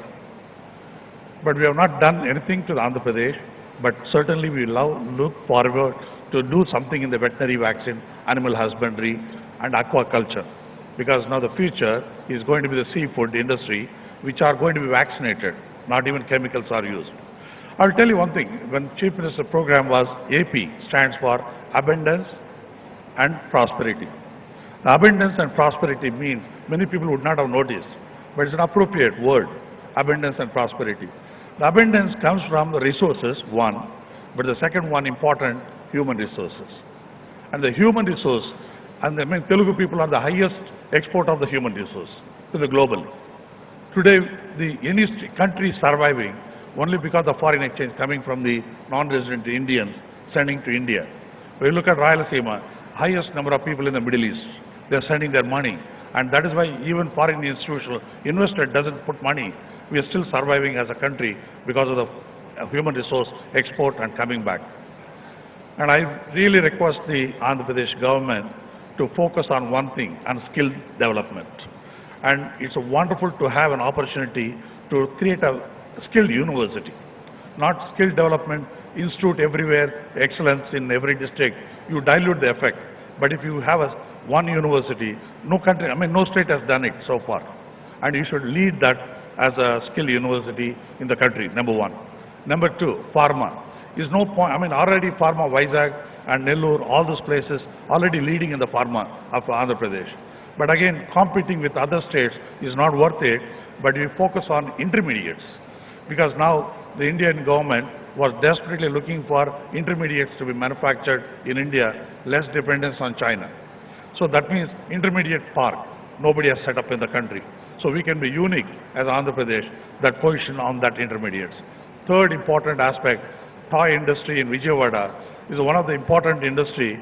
Many countries like US and Europe are looking for environmental friendly toys, which are lead-free, chemicals and all that. And you have a good skill set in Vijayawada and other area that can be a toy park with little bit mechanization, little bit environmental friendly chemicals using, and I think you can globally compete the toy industry, which again nobody thought about it as a country itself. And this is the highest export of the toy industry. Chinese, one of the major industry of export, China was toy, but nobody want to buy China toy because of the chemicals that is coming in. One can fork. Fourth important, food and agriculture biotechnology. And I think that's a unique proportion Andhra Pradesh can offer over other countries, other states. Why? I'll tell you a very good example. In Kadapa, we go Musambi juice, and nobody has made a Tetra Pak. But where we drink orange juice, usually the orange juice what we drink, it comes from Brazil and Chinese concentrate. And we drink orange juice because Americans are drinking orange juice, so we are also drinking orange juice. But we have not made Musambi juice, right? One simple concept to make a Tetra Pak right in Kadapa or Anantapur district. So we are simple. I always think one thing, innovation comes with simple ideas, not because of complicated thinking. And the simple example, another one, sesame oil. That means Nugul Nuna. Nugul Nuni grandmother calls Manchanuna. In Tamil called Nallanna. Even now, we don't know science of that. Why my grandmother said it's a good oil, even now we don't know science. It's unfortunate. We as a country, we know everything resources, but we don't realize the value of that innovation. Simple ideas of that. And even all South Indian pickles made with canola oil, ginger oil, and North Indian pickles are made mustard oil. And mustard oil is nothing but Canadian oil, canola. Whatever a Canadian grows, canola, 36% of Canadian export is only canola. That canola seed came from mustard seed from India. And they don't want called mustard oil. They want to call Canadian, vola means oil, Canadian oil. And today is a $64 billion product as canola, which is nothing but mustard oil. So we have all the resources. One can make it as innovative can. And I think with these 4 concepts we built in, Andhra Pradesh will lead the country. Thank you very much for giving opportunity.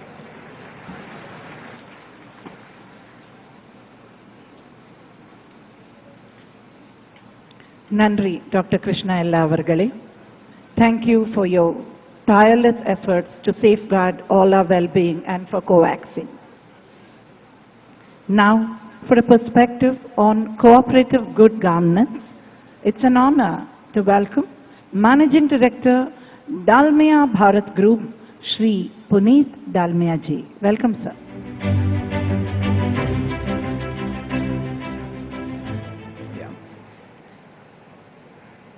The young, decisive and popular Chief Minister of Andhra Pradesh, Y.S. Jagan Mohan Garuji and his team of dynamic officers and ministers, Dr. Jawahar Reddy, Honorable Chief Secretary and his team of dynamic officers, my friends from the industry, my seniors from the industry and friends. Dalmia Bharat is amongst the largest cement producers in the country with a capacity of 40 million tons and one of the lowest carbon footprints in the cement world. Our association with Andhra Pradesh started around 15 years ago during the tenure of Honorable Chief Minister's father, Dr. Y.S. Rajshekhar Reddy, and we established a cement plant in Kadapa district with an investment of around 1,000 crores. Our journey, we have been really happy with all the support that we have got, and we have witnessed the growth of the state in infrastructure and prosperity. I just want to share a few incidents about how the culture in this state is very unique. It's a very welcoming state, as many of you may have experienced today. We were received at the airport by government officials, and the hospitality here has been absolutely remarkable. You will experience this not just today, but throughout the tenure if you decide to invest in this state. We have also seen that this state is very efficient, and it respects the fact that all investors want speed of decision making and certainty of policy. Whenever we have a problem, everybody is very accessible and decisions are taken in no time and then followed through for implementation. So it's a very welcoming and efficient state to do business. Lastly, I want to say that this Global Investor Summit has been conceptualized at a very large scale, and I'm very happy to see that lots of captains from industry and from all over the country have come here to demonstrate their investments and trust in this state. The theme, where abundance meets prosperity, is great, but it is not possible until you add Jagan to it, and J for Jagan and J for Josh. So I think if you add Josh and Jagan to Andhra Pradesh, abundance will meet prosperity. Thank you very much. Very well said, and thank you, Shri Puneet Dalmia ji. Josh and Jagan Garu, indeed, under his proactive leadership, the state government has also passed the Andhra Pradesh Renewable Export Policy 2020 with an aim to establish sizable capacity renewable power projects by 2025. Andhra Pradesh is positioned to drive India's sustainable energy growth in the coming years. To talk further on this, I would like to request the Chairman and Managing Director of Renew Power, Shri Sumant Sinha ji, to address this gathering.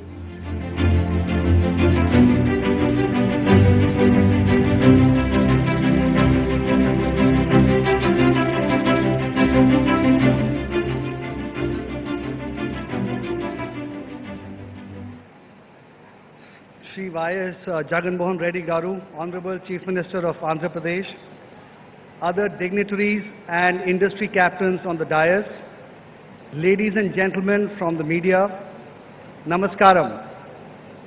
Bagunara. It is an honor to be at the AP Government Global Investor Summit. Thank you, Chief Minister, sir, for arranging this phenomenal gathering of industry captains as well as all the people from Andhra Pradesh.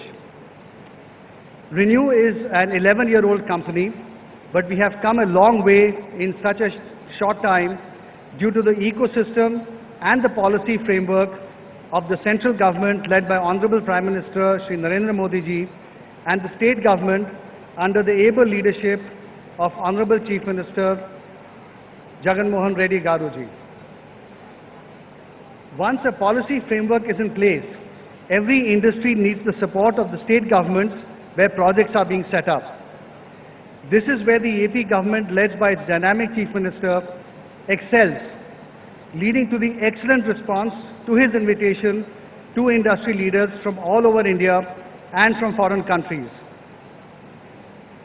As a company, we are already present in Andhra Pradesh in a fairly big way, with more than 700 megawatts of wind and 60 megawatts of solar projects already running in the state. Recently, we have repositioned ourselves from being an independent renewable energy producer to being an end-to-end decarbonization partner for state governments and also for private sector industries. As a state, Andhra Pradesh is taking big strides in attracting investments in green energy. And you all saw the video that was put up earlier. The state has signed MOUs for green energy projects worth more than 80,000 crores, which will help Andhra Pradesh become an even bigger pioneer in the green energy sector.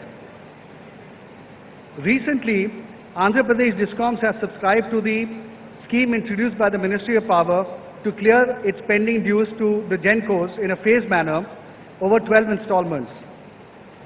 With this positive step taken by the government and changes in approach of the Discoms in providing faster open access approvals, revival of interest of the industry has been observed and capacity addition has been boosted under open access in the state.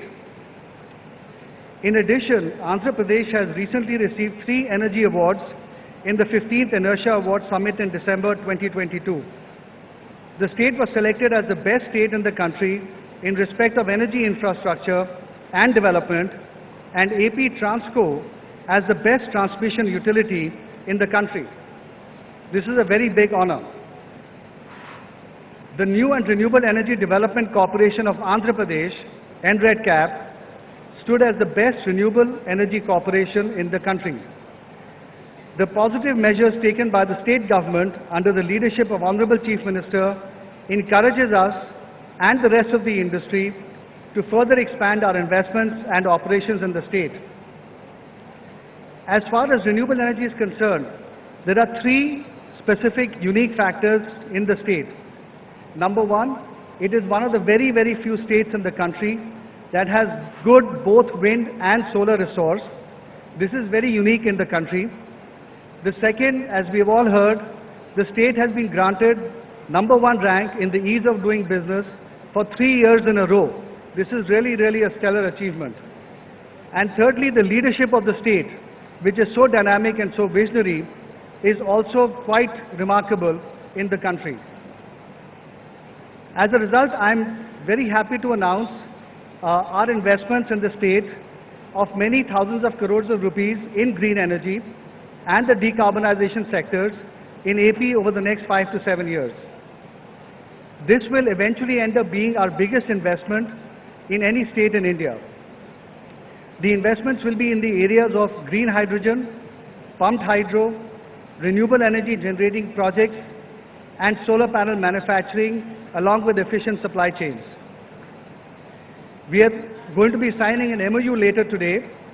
This MOU is going to be between the AP government and ReNew, and this was made possible in a very short time, mainly due to the visionary guidance of the Honorable Chief Minister, Y. Jagan Mohan Reddy Garuji. Thank you very much, sir. And I must also add that once they got the green signal from the Honorable CM, the officers of the AP government got everything done at very, very high speed. Thank you all for all of your support in making this happen. In conclusion, I would like to thank the Honorable Chief Minister and his officers for inviting me to this historic event. This has allowed ReNew to commit its largest ever investment in any state in the country. Thank you very much.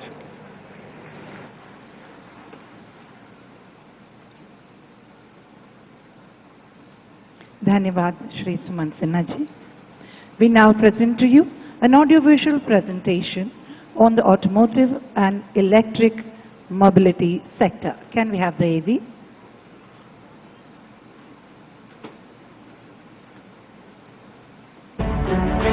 Fastest growing auto hub in India. Top auto manufacturers. Auto component export to 30 countries. Andhra Pradesh, driving India's automotive growth.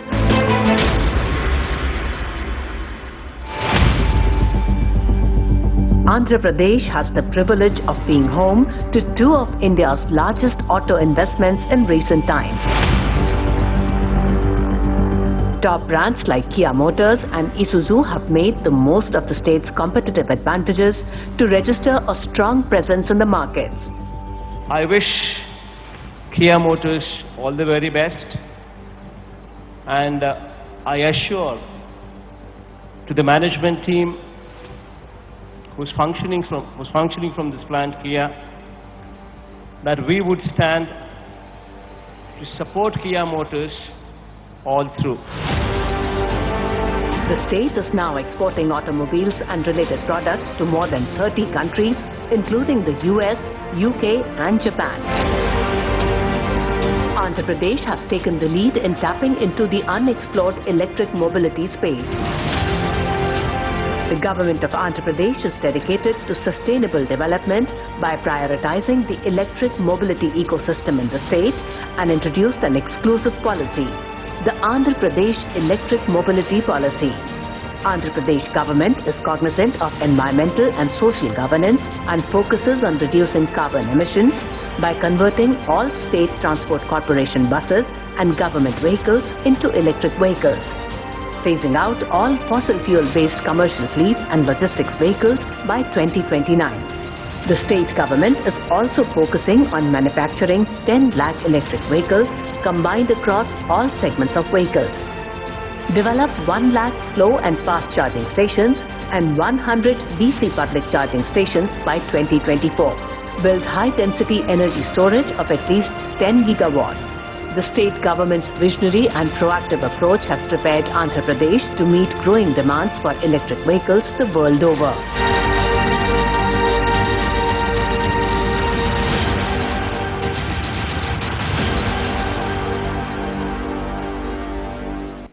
Hope you enjoyed that. Focusing on e-based development of experiences for the tourists in rural tourism, heritage tourism, ecotourism, etc., the state is taking measures to harness tourism to its full potential. To hear more about the same, we are honored to invite the Executive Chairman of the Oberoi Group, Sri Arjun Oberoi ji, to address the gathering. Welcome, sir.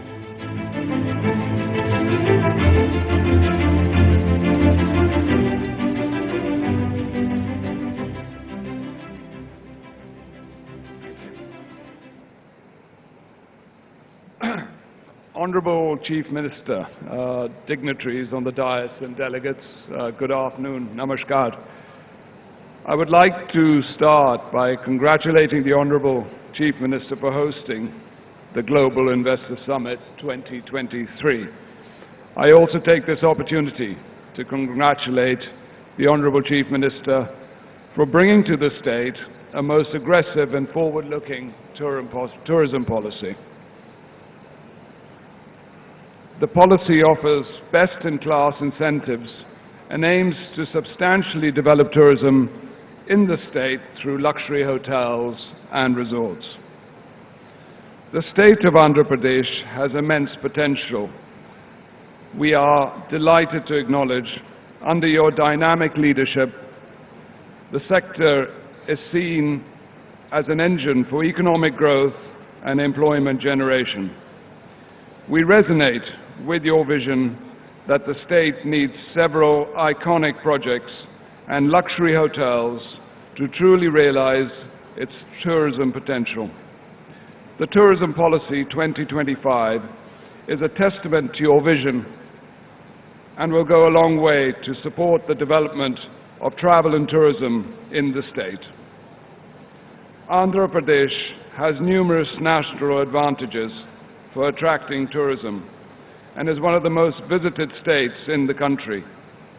It is in the vision of the government to develop luxury resorts and hotels at prominent tourist destinations to position the state as a premier tourist destination and to aid in the development of these regions. Andhra Pradesh is blessed with the country's second longest coastline, perennial rivers and scenic backwaters. It is also considered as the home of the world's most visited religious destinations and boasts a vibrant and rich culture and heritage. So evident in Andhra Pradesh is the fourth most visited state for domestic tourists in the country. The government of Andhra Pradesh, under the dynamic leadership of Honorable Chief Minister Shri Jagan Mohan Reddy, is committed to the socio-economic development of the state and special emphasis on tourism as one of the key growth engines for the economy and crucial for generating employment and economic prosperity. India's travel and tourism industry stands at the threshold of boundless potential and endless possibilities. It contributes 10.3% towards the GDP of the country and employs 8% of our total workforce. The state of Andhra Pradesh has the potential to become a premier tourist destination, which can only be possible with a strong collaborative push by the government and private players. On behalf of the Oberoi Group, we are committed to the development of tourism ecosystem in Andhra Pradesh and assure the Chief Minister that we will bring our very best hotels and spirit of excellence. We thank the Honorable Chief Minister for his continued support and far-sighted vision to develop the state as a world-class tourist destination. Thank you. Namaskar. Thank you, Mr. Oberoi, for that faith in the state and the government. Ladies and gentlemen, India is projected to grow at 6.7% in 2024, which is touted to be the fastest growing major economy in the world. Our next speaker will take us through how India is placed in a global bright spot.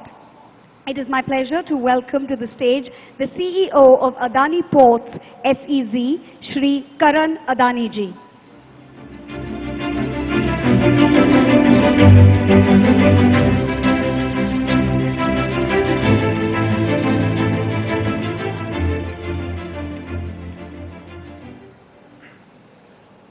Honorable Chief Minister of Andhra Pradesh, Shri Jagan Mohan Reddy ji, senior leaders of the government and distinguished administrators, captains of the industry, esteemed dignitaries, and my dear friends.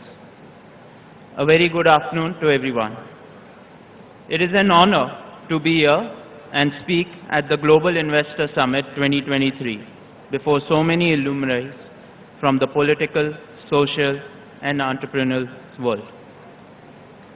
To me, this distinguished gathering represents in many ways the irresistible attractive business destination that the state of Andhra Pradesh stands for. The state of Andhra Pradesh is renowned for its excellent infrastructure, large manufacturing base, talented youth, and business-friendly environment. It has the second longest coastline in India and has established itself one of the most prominent connection points with major world markets. I congratulate the leaders of the state for their vision towards a sustainable future, for being recognized by World Bank as the #1 implementer for energy efficiency and conservation program.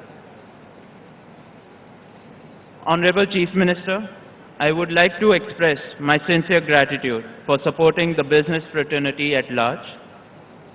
It is your mix of astute and efficient governance that has brought business houses like Adani Group to Andhra Pradesh. Adani Group is active in multiple sectors ranging from ports, logistics, power, edible oil and data center in this magnificent state of Andhra Pradesh where abundance meets prosperity. Having already invested over 20,000 crores, our businesses have created more than 18,000 direct and 54,000 indirect employment opportunities in the state. Adani Group's commitment to your vision for the port-led industrial development is reflected in our actions. Our partnership with the government of Andhra Pradesh for the ports is an exemplary model of public-private partnership. Currently, Adani Group operates 2 large private ports in the state of Andhra Pradesh, that is Visakhapatnam and Gangavaram Port, with a total capacity of 100 million metric ton per annum. In the next 5 years, we aim to add another 100 million metric ton of capacity and also transform these ports into industrial port cities. In the economic domain, your vision has laid the foundation to turn Andhra Pradesh as the most sustainable state in India. On these lines, pursuant to the MOU signed with Government of Andhra Pradesh, we are committed to developing 15,000 megawatts of renewable power projects over the next few years across 5 districts, that is Anantapur, Kadapa, Kurnool, Visakhapatnam and Vijayanagaram. Ambuja and ACC Cement, the cement arm of the Adani Group. As part of our expansion plans, in the coming years, we will be setting up 2 plants in Kadapa and Nadikudi with a total capacity of 10 million tons per annum. We are also working on developing 400 megawatts of data center in the city of Visakhapatnam. These projects will not only bring further investment, but will also create employment opportunities and also demonstrate our commitment to the sustainable growth of state of Andhra Pradesh. Let me now turn to Adani Foundation, which is the community engagement arm of the Adani Group. The Adani Foundation has remained deeply committed to making strategic social investments for sustainable outcomes throughout India. I am glad to share that our footprint in the state of Andhra Pradesh is getting bigger as I speak on this occasion. Our teams are executing programs in Nellore, Tirupati and Visakhapatnam districts. At present, we are touching over 1,80,000 lives and counting in the state. Honorable Chief Minister, we are honored to be part of the sustainable development of the state of Andhra Pradesh, and we will continue to do our part for future development and growth of the state. Thank you. Jai Hind.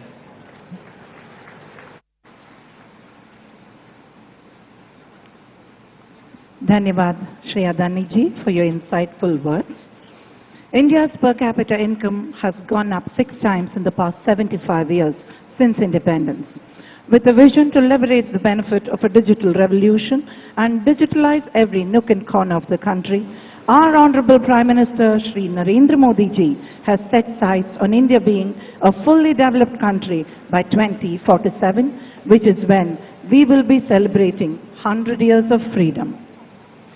To share with us his insights on how we can achieve this collective goal, it's an honor to now invite an inspiring industrialist, Chairman and Managing Director of Reliance Industries, Shri Mukesh Ambani ji. Welcome, sir. Respected Chief Minister Shri Jagan Mohan Reddy Garu, distinguished dignitaries and ministers from the Government of Andhra Pradesh, my esteemed friends from industry and business, Namaskaram.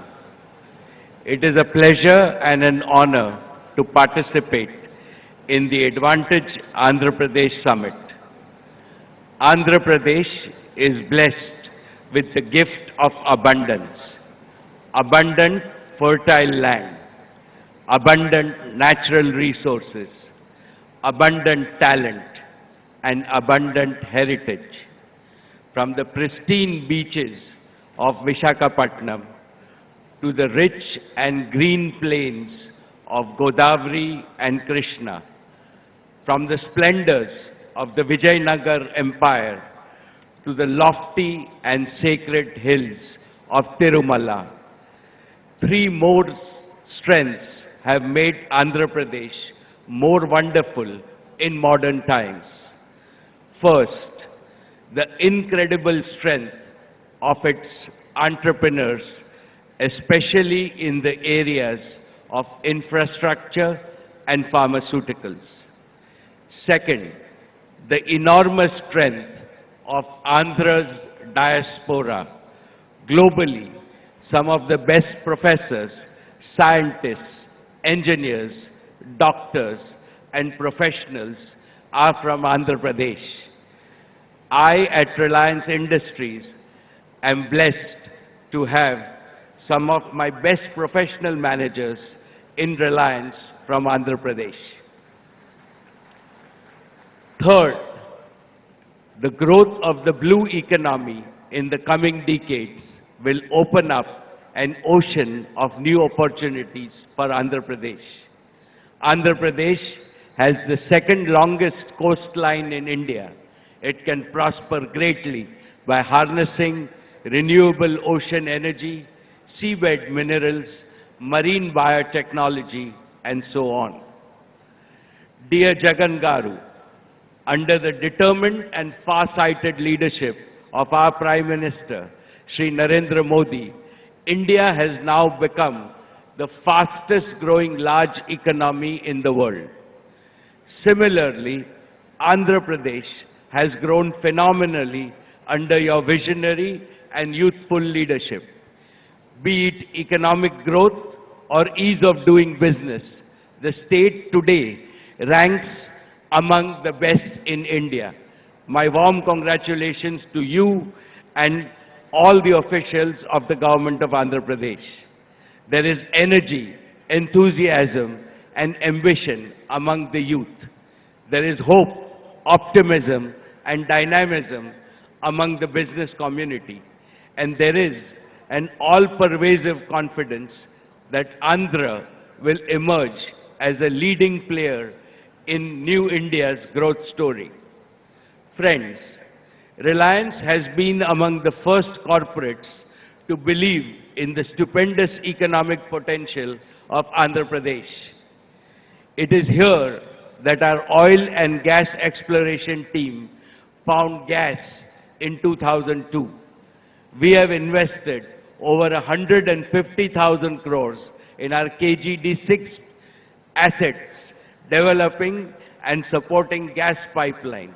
Today, the natural gas produced by Reliance at KGD6 basin is fueling India's clean energy transition and will contribute to nearly 30% of India's gas production.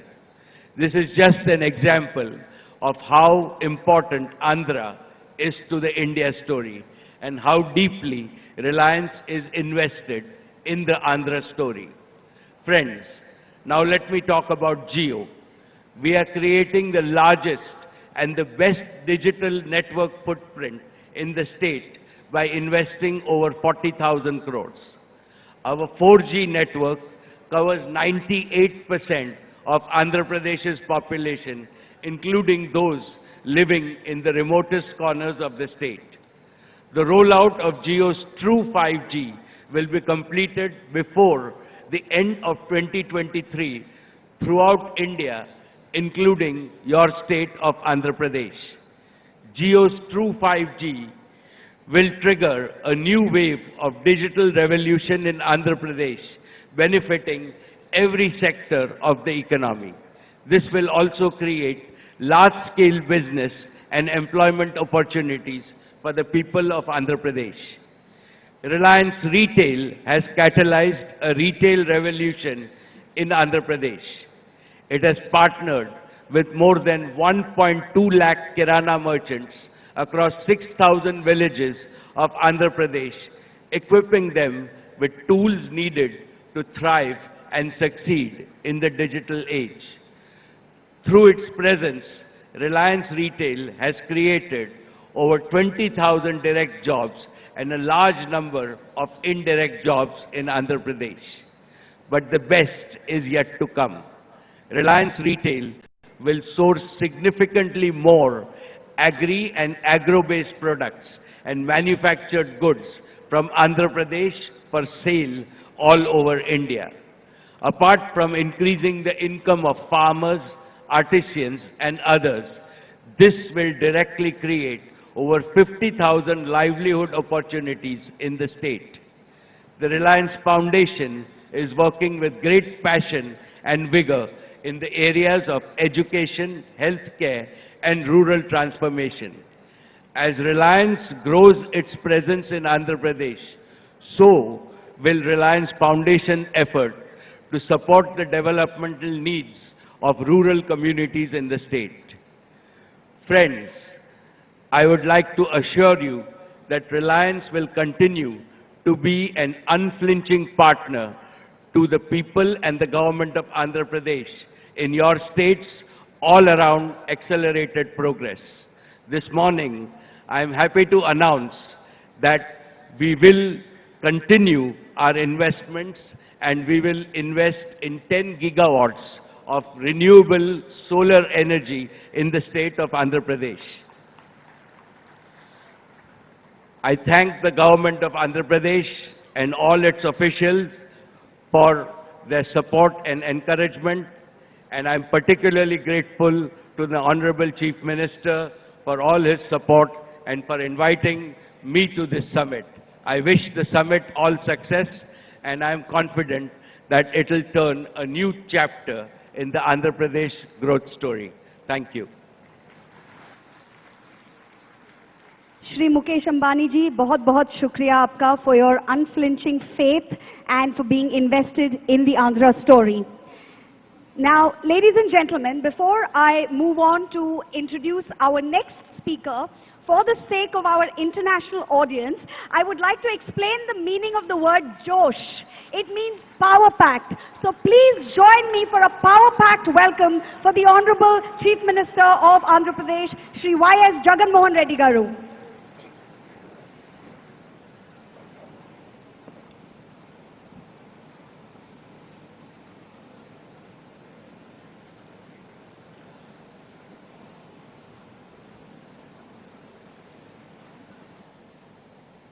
Honorable Ambassadors,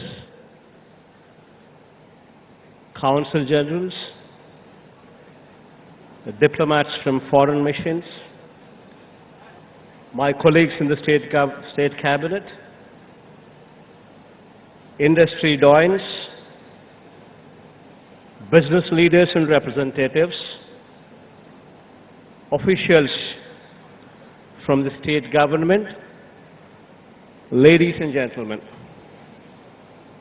a very good morning to you all. It's a proud moment to announce that the state has received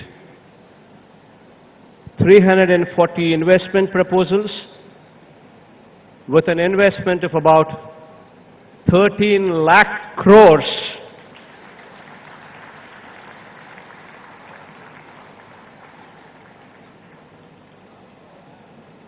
providing employment to almost 6 lakh people across 20 sectors distributed all along the state. As of today, post my speech,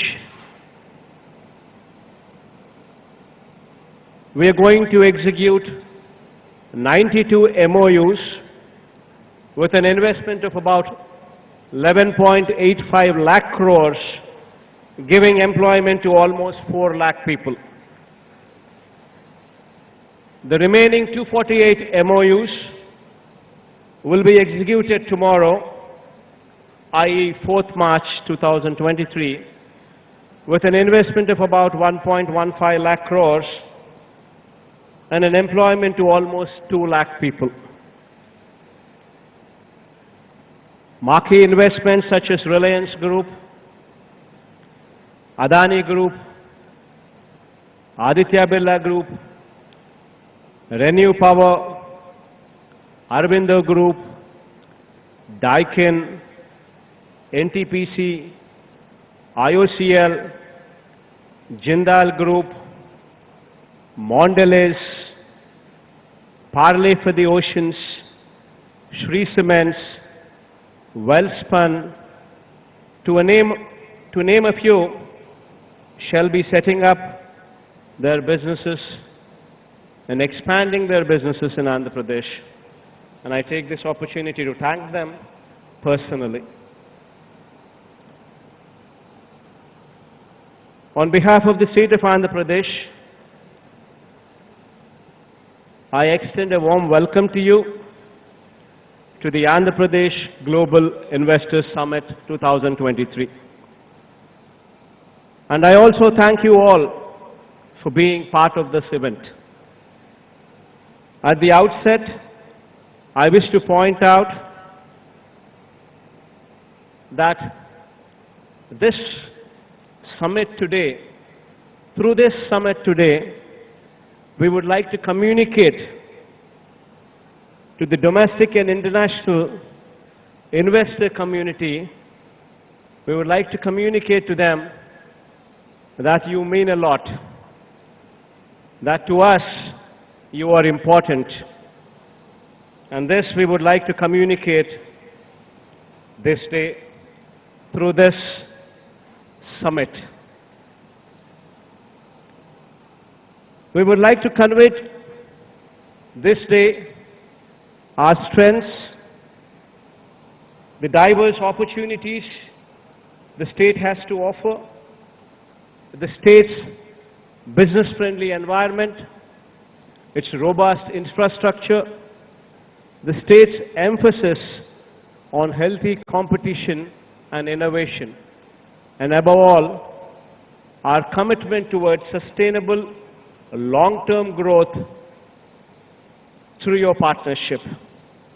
I'm extremely happy to host this event in Visakhapatnam, a city that has emerged as a strong economic hub with the presence of multiple public and private sector units, port-led infrastructure, a medtech zone, and a tourist hotspot. The city known not only for its industrial strengths, but also for its picturesque beauty and serene landscape. It gives me great pleasure to host the event in this beautiful city. The year 2020-23 is an important year for India, as the country is hosting the G20 summit in September with the theme, One Earth, One Family, One Future. I'm sure that India's G20 presidency under the visionary leadership of Shri Narendra Modi ji would be a defining moment for us. The city of Visakhapatnam is also hosting one of the most important G20 working committee meetings as well. India is one of the fastest growing economies in the world. India has also demonstrated immense resilience and has emerged as one of the top destinations for foreign direct investments as well. The state of Andhra Pradesh is one amongst the leading states driving the growth story of India. The state is blessed with several inherent strengths, including abundant natural resources, mineral wealth, a 974-kilometer coastline, and so forth. The state also possesses a robust infrastructure with 6 operating ports and 4 more under development. 6 airports spread across the state, of which 3 are international airports as well. 3 of the 11 industrial corridors being developed in the country are coming up in the state, housing 10 industrial nodes, with a number of leading educational institutions, strategic locational advantages, abundant industrial land bank, skilled youth, a thriving industrial and business ecosystem, and above all, a proactive government with an enabling policy framework makes the state an attractive destination for your investments.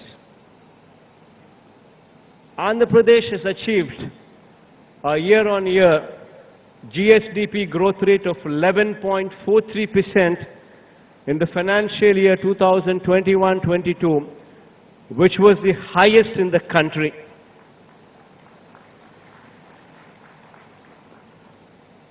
Further, in the last 3 years, the exports from our state have also increased at a compounded annual growth rate of 9.3%. Our endeavor for sustainable progress was also recognized by Niti Aayog, which rated the state number 3 in its SGD India Index rankings for 2020-21 across social, economic, and environmental criteria.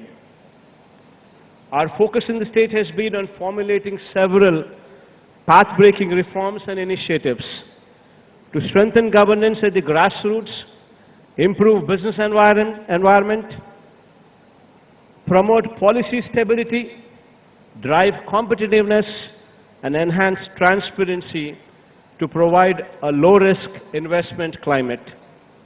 I'd like to highlight 4 key pillars on which the state government places utmost emphasis on, which are crucial for economic and industrial development. Greenification being one, industrial and logistics infrastructure being the number 2, digitization being number 3, the 4th, enterprise and skill development. On greenification front, I wish to point out that with decarbonization becoming a global imperative, our emphasis continues to be on hastening the transition to renewable energy. Andhra Pradesh is blessed with a large renewable energy potential of 82 gigawatt. It is one of the very few states in India that has a combined potential for solar, wind, and pump storage as well. We have also identified and set aside dedicated land parcels for wind, solar, and pump storage projects as well. Andhra Pradesh is also blessed with unique geographical features enabling a potential of 34 gigawatt in pumped hydro storage as well, which can facilitate round-the-clock renewable power. Andhra Pradesh has the potential to be one of the leading states in India for production, consumption, and export of green hydrogen, green ammonia, given the long coastline we're endowed with. On the industrial and logistics infrastructure front, I wish to point out that Andhra Pradesh, with its 974-kilometer long coastline, is a gateway to India on its east coast. To strengthen the maritime sector in the state, we are developing 4 new ports at Ramayapatnam, Machilipatnam, Bavanpadu, and Kakinada, in addition to the 6 operational ports. Further, the abundant land availability in close proximity to these ports enhances the potential for port-led industrialization. I wish to point out that Andhra Pradesh is the only state with 3 industrial corridors: Vizag-Chennai Industrial Corridor, Chennai-Bangalore Industrial Corridor, and Hyderabad-Bangalore Industrial Corridor. These industrial corridors are planned in proximity to various demand centers and provide excellent connectivity from the ports to various hinterland locations.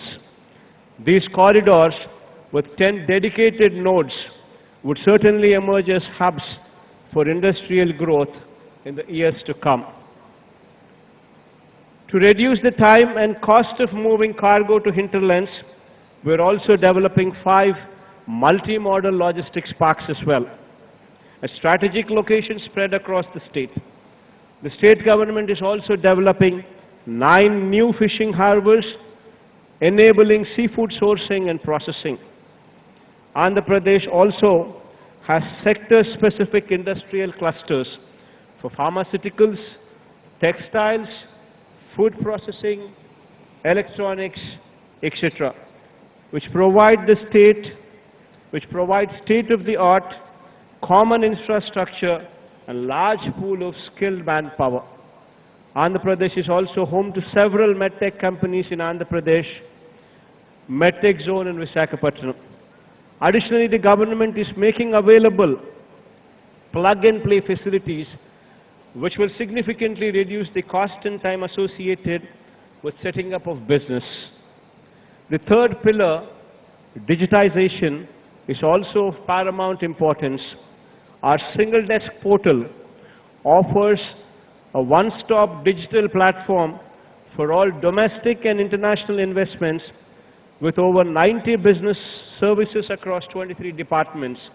The business-specific approvals for setting up of businesses are granted within a maximum time frame of 21 days. To improve the delivery of citizen-centric services, we also have the AP Seva system at the village and ward secretariats, providing over 540 services. On the enterprise development and skill enhancement front, I have always believed that conducive business environment is one of the most important requirements for achieving accelerated enterprise growth. The state of Andhra Pradesh is known for its focus ensuring business-friendly environment for the stakeholders. The state has consistently stood first in the country in ease of doing business, consecutively for the past 3 years, and received the highest positive feedback of 97.89% from industry surveyed by the Department for Promotion of Industry and Internal Trade, Government of India, DPIIT, which itself speaks volumes of the conducive environment in the state. Moreover, we have proactively amended acts and repealed obsolete laws to reduce compliance burden on the industry.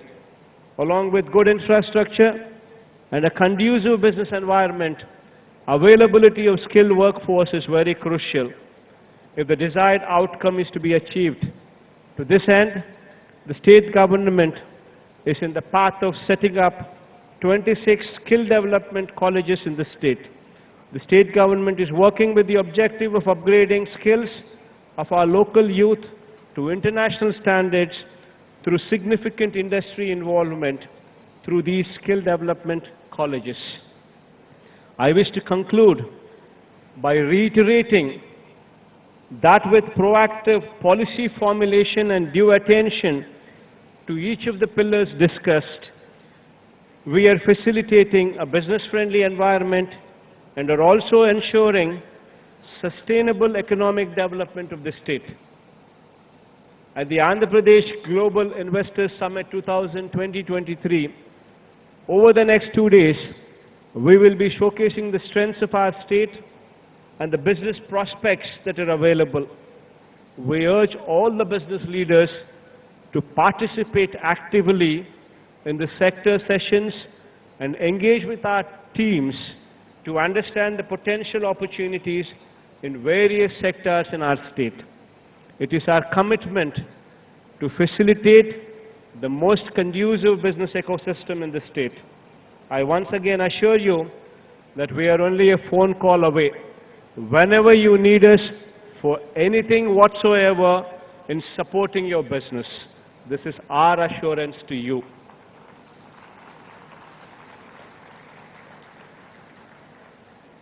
I thank you once again for being part of this summit and extending your warmth and support. I do hope that you have a wonderful time in our beautiful city of Visakhapatnam, which would be our executive capital as well in the days to come. I myself would be shortly moving over to Visakhapatnam in the days to come as well.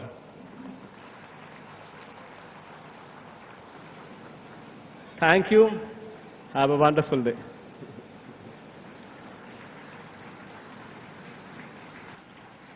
Thank you, Honorable CM Garu. We are seeing your vision being realized live at this summit, and I'm sure we will continue to see the vision that you have elaborated for us just now. Ladies and gentlemen,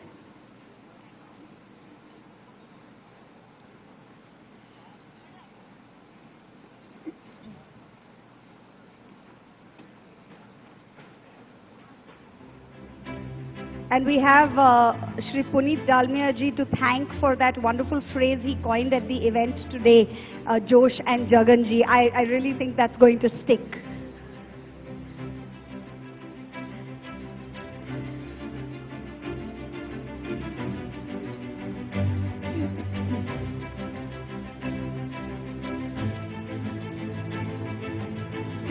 The tenacity, the determination, the proactiveness, the energy and the ability to do and achieve and realize is demonstrated in the leadership of this Honorable Chief Minister of Andhra Pradesh, Shri Y.S. Jagan Mohan Reddy Garu. I request the audience to be seated. This is not the end. We would like to showcase to you some of the memorandums of understanding that are being signed here today that will detail the great investor interest that is emerging for the state of Andhra Pradesh already. So I request you to please be seated. And I now request Shri Prasad Savarapu Garu, Vice President, Andhra Pradesh Board of Economic Development, to come and detail the MOUs for us, please.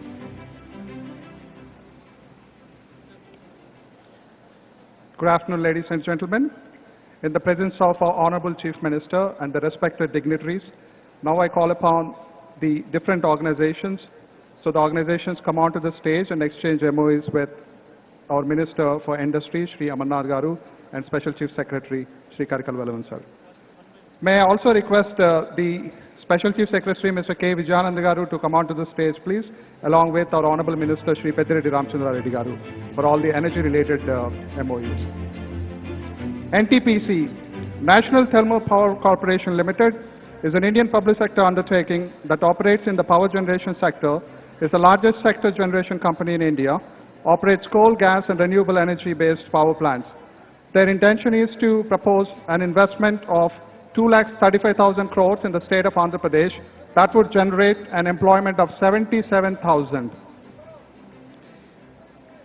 ABC Limited, Access Brookfield Clean Tech Limited, Access Energy, in joint venture with Brookfield, promoting sustainable clean energy, clean mobility solutions in the Indian subcontinent. The line of activity associated with this is to create a 250 KTPA green hydrogen and 1 MTPA green ammonia related aspects.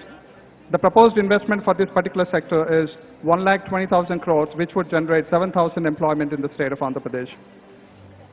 The organizations are request the organizations to come onto the stage, please.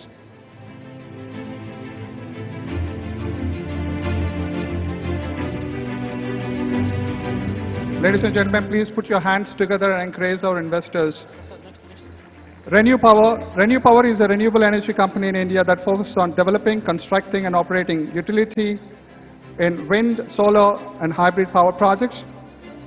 Their line of activity associated with this is to create a 1 megaton kind of a power project with green hydrogen aspects. Their proposed investment size is 80,000 crores with expected employment of 11,000. Indosol, which is a high-quality energy solutions that focuses on 1,500 megawatt wind power and 3,500 megawatt solar power plants, with a 2,200 megapower pumped storage power plants in the state of Andhra Pradesh, which generates an investment size of 76,033 crores with 13,200 employment. JSW Group. JSW Group is an Indian conglomerate with interest in steel, energy, infrastructure, cement and other industries.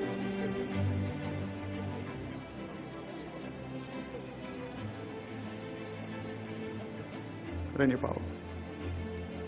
Now the gentleman from Renew Power, please come onto the stage, please. The gentleman from Renew Power, please come onto the stage, please.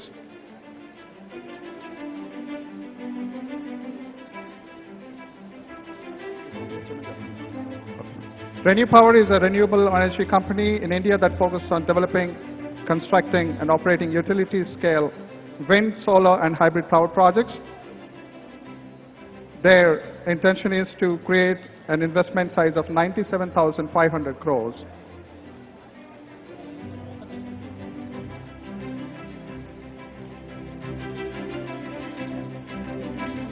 This investment size is about 97,500 crores with Renew Power, with 16,550 employment. I would request the Indosol organization delegates to be ready.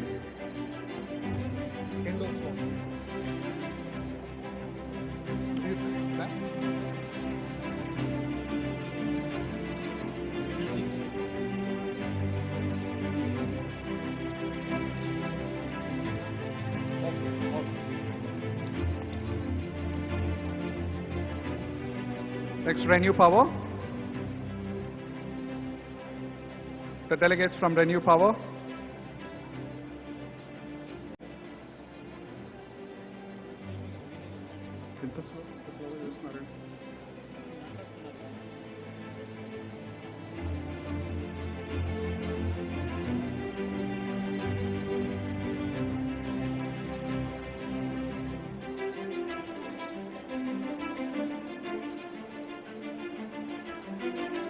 Ladies and gentlemen, the first view of the energy-related memorandum of understanding that we have with the state of Andhra Pradesh.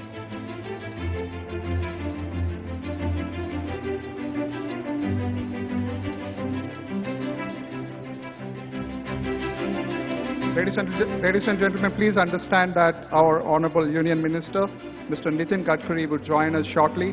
We request all of you to stay seated.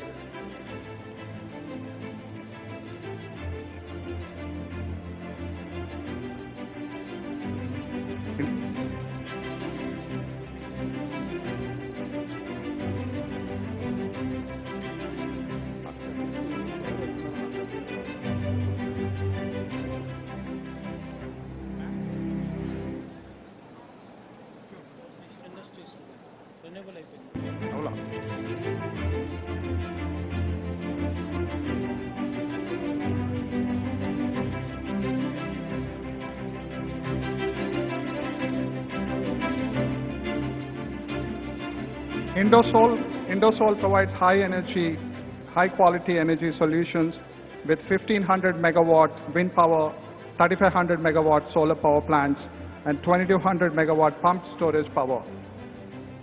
We request the delegates to come onto the stage to exchange the MOUs with our Honorable Chief Minister and our Honorable Minister and the associated secretaries, please.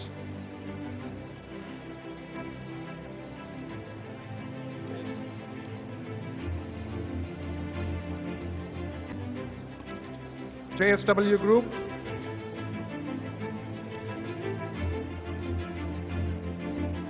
JSW Group is an Indian conglomerate.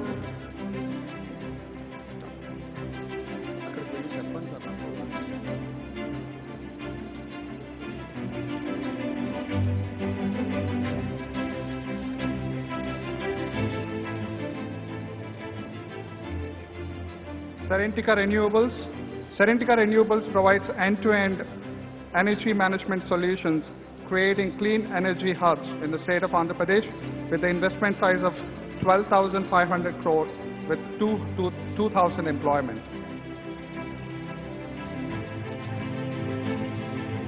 Delegates, please put your hands together and encourage our investors in the state of Andhra Pradesh, please.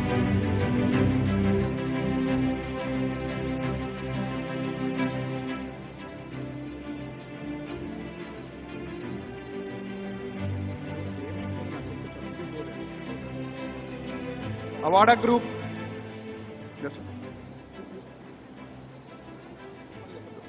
Avada Group is a renewable energy company in India that develops, constructs, and operates utility-scale solar and wind power projects.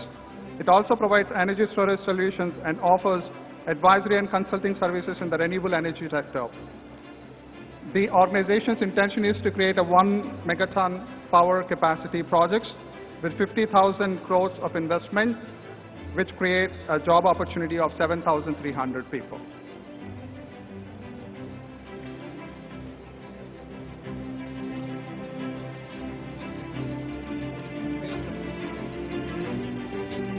Acorn Energy India is a renewable energy company that develops, constructs, and operates utility-scale power projects at this time. The 1,000 mega-scale power projects, and it also creates 1,000 megawatt wind power project, which creates an investment size of 10,500 crores with employment size of 3,000, please. Let's see.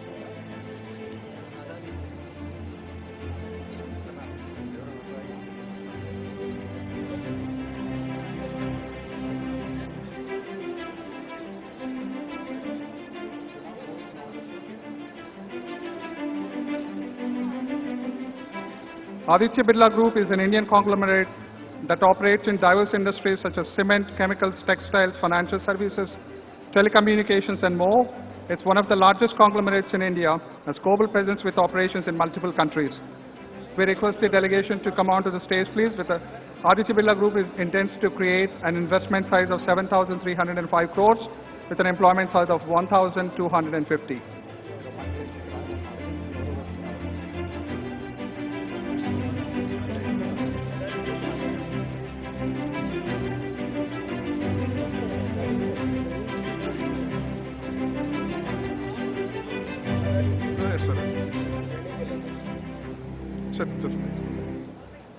Yes, ma'am.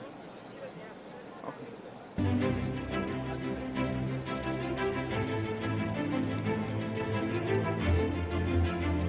Aditya Birla Group.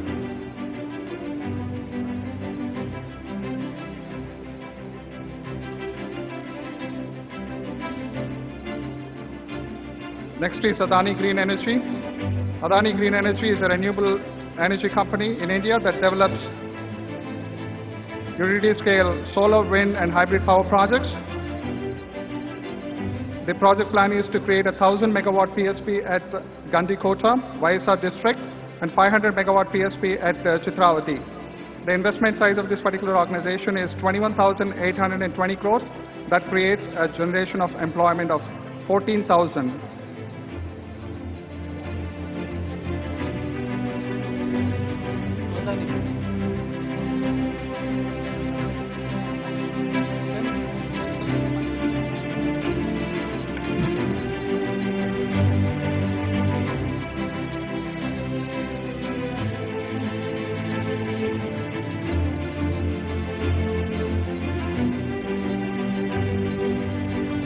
I request the delegates to put your hands together and encourage our investors, please.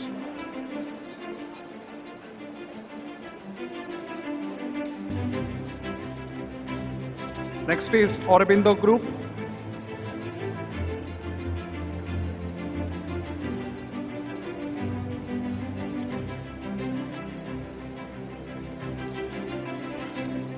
I request the dignitaries from Aurobindo Group to come onto the stage, please.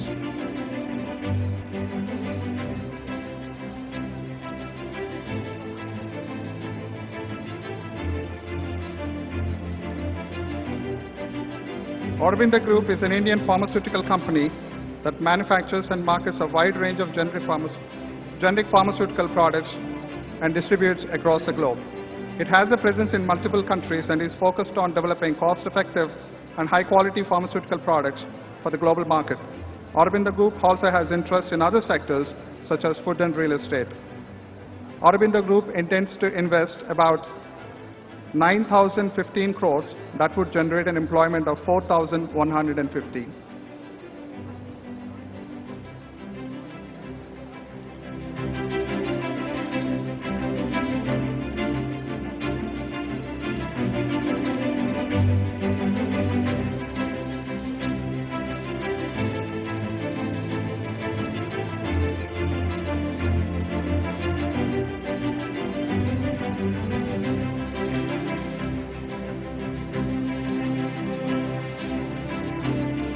Shyam Group, Shyam Metals and Alloys is a leading Indian organization which is engaged in manufacturing, exporting a broad spectrum of industrial fittings consisting SI pipe, flange, copper coil threads, mild steel plates, stainless steel round bars, and many more. The intention of this particular project is to create an integrated titanium manufacturing plant with an investment size of 7,700 crores, which would generate 5,000 of employment.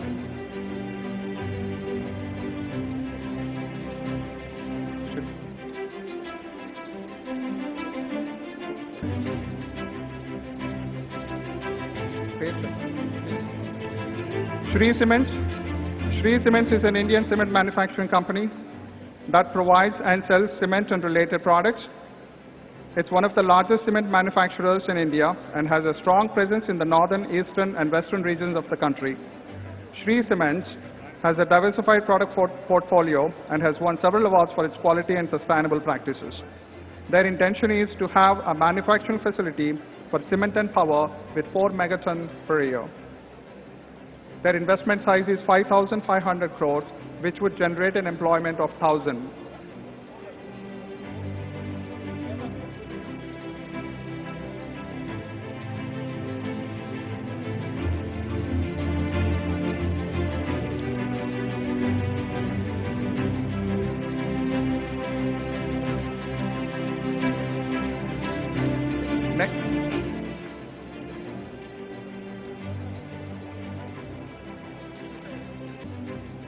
Shirdi Sai Electricals, which was established in 1994. Shirdi Sai Electricals is one of the leading and largest distributing transformer manufacturers and EPC contractors in India.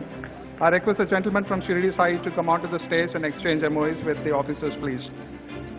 Their intention is to create a pumped storage power project at Eravaram, which is 1,200 megawatts, at Somasila with 900 megawatts. Their investment size is 8,855 crores, which would generate an employment of 5,750.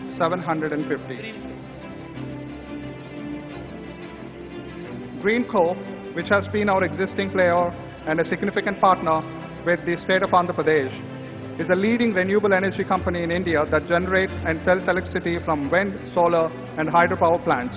It also operates energy storage systems and provides energy management solutions. Greenco is in the process of creating a green hydrogen hub at Visakhapatnam. The total investment size that comes from Greenco in multiple projects is 47,600 crores, which would generate an employment of 10,000.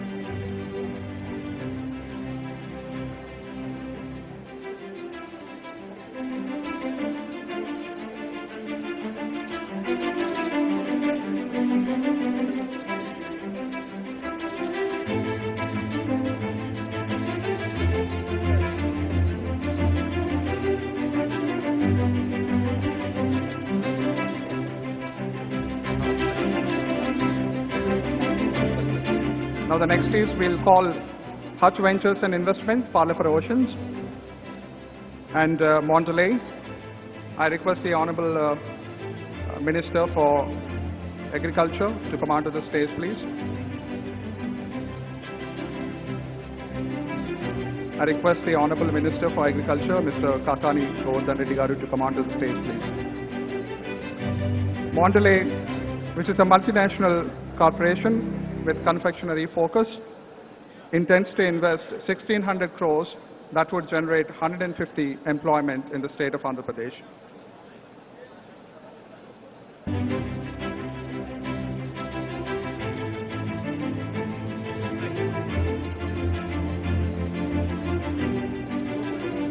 Now we'll move on to the tourism sector. I request the Minister for Tourism, Srimati R.K. Rocha, and at the same time the Secretary for Tourism, Mr. Rajat Bhargava, to stay for the MOU exchange.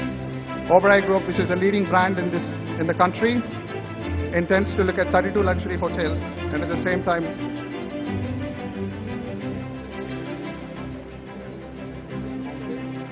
I also request the Agriculture Secretary, Shri Chiranjeevi Chaudhary Garu, to come onto the stage, please. Oberoi Group intends to create an investment of 1,350 crores that would generate an employment of 1,250. I request the tourism sector officers and the ministers to stay onto the stage, please.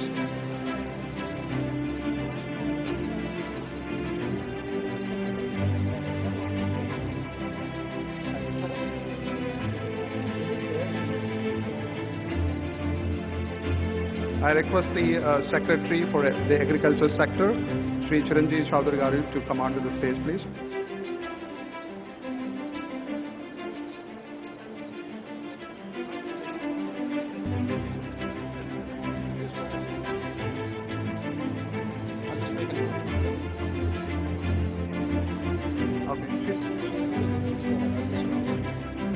Hutch Ventures and Investments.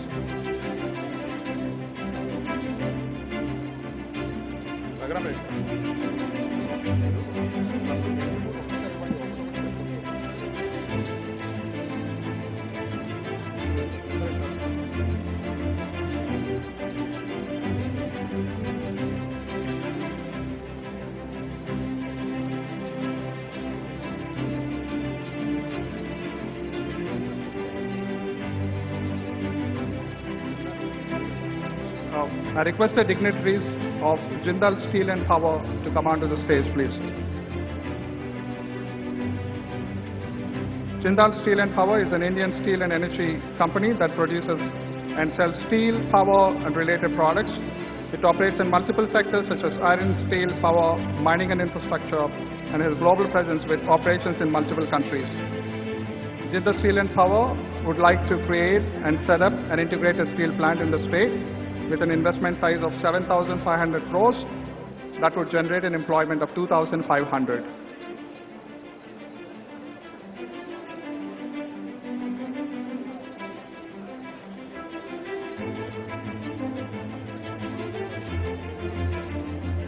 Hutch Ventures and Investments, please come onto the stage, please.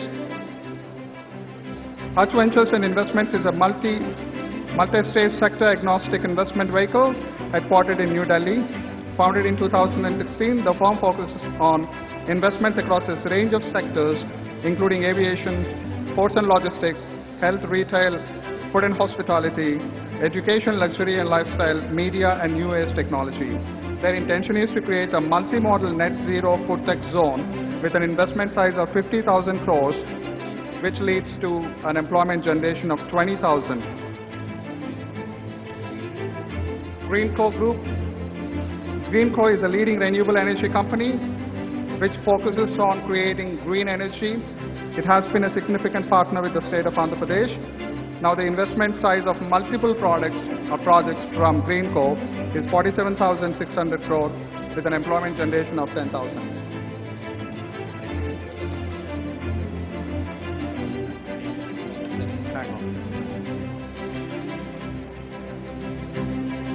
Electronics.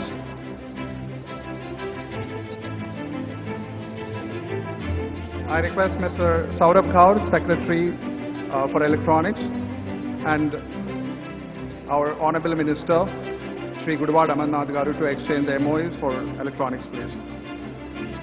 Venika Jal Vidyut, which is an organization focused on different kinds of technology-specific power generation projects.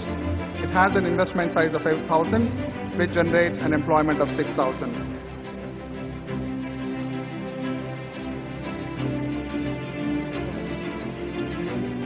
Sunny Opotech. Sunny Opotech is first of its kind to develop camera models which are used in wide variety of products. The intention is to generate an investment size of 2,500 crores, which would generate an employment of 10,000.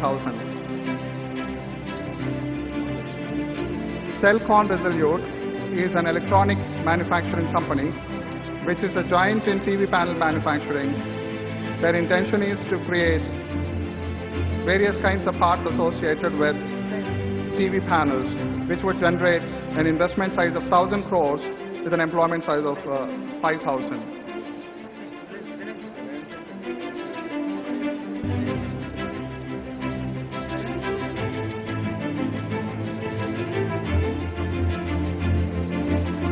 Reliance Group.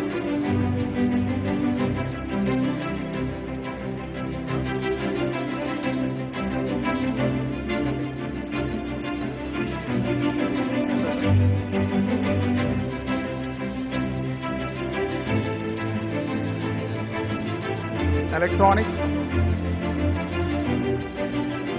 I request the Sunny Opotech and at the same time Cellcon Resolute delegates to go for MOE exchange, please.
IOCL Indian Oil Corporation Limited is the leading Indian state-owned oil and gas company. It is primarily engaged in the refining, distribution and marketing of petroleum products, including gasoline, diesel, LPG and aviation fuel.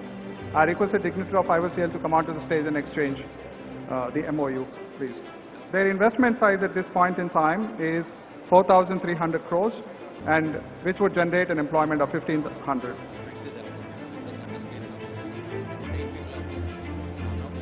Electronics MOUs, I request Mr. Saurabh Gaut to lead the delegation for the exchange of MOUs.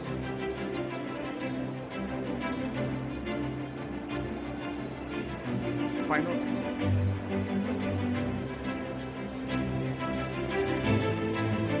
Yep. Wealth Fund.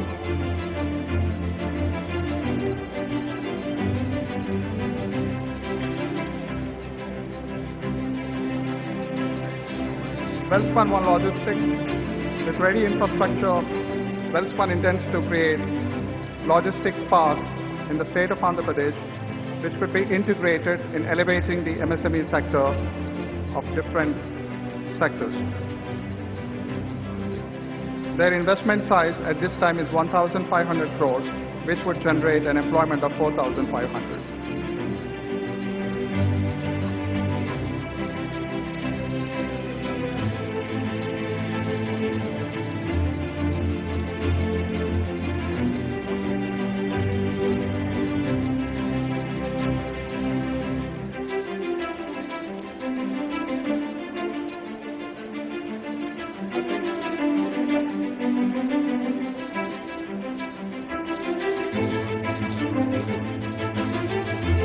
IT and Electronics, Sunny Opotech,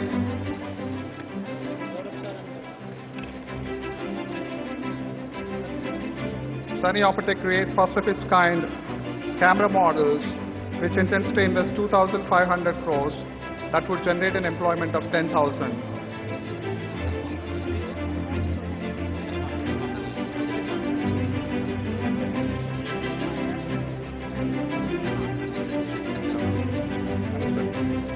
Cellcon Resolute is an electronic manufacturing company which is a giant in TV panel manufacturing. Their intention is to create an investment of 1,000 crores which would generate 5,000 employment.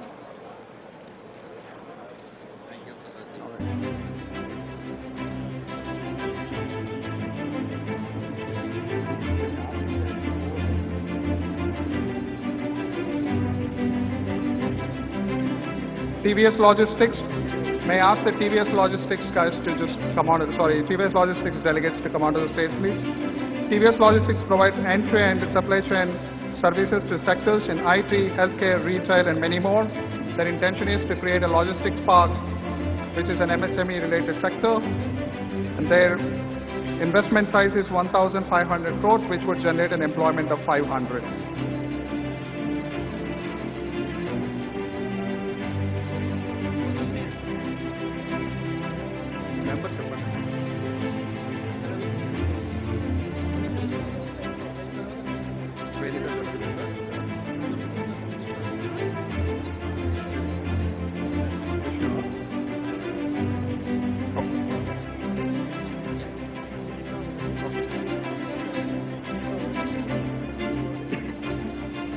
Jalavidyut, which is an energy organization focused on renewable energy with hydropower generation. They intend to invest 3,000 crores, which would generate an employment of 600. What's the name of the company? NHPC. NHPC is an Indian public sector undertaking that operates in the power generation sector, primarily works towards hydroelectric power, and is one of the largest hydropower companies in India. It also has interest in other renewable energy sources such as wind and power. Their intention is to create a pumped hydro storage power project of 2,000 megawatts, which would create an investment size of 12,000 crores with 2,000 employment.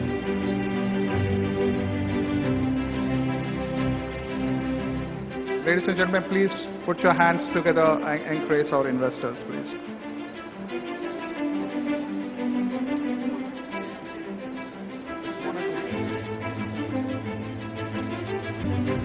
May I also request the next few organizations to be ready, please. Varshini Power Projects. Varshini Power Projects Limited, with a strong Varshini Power Projects focused on renewable energy and committed to sustainable future. And they intend to invest 4,200 crores in the state of Andhra Pradesh, which would generate an employment of 700.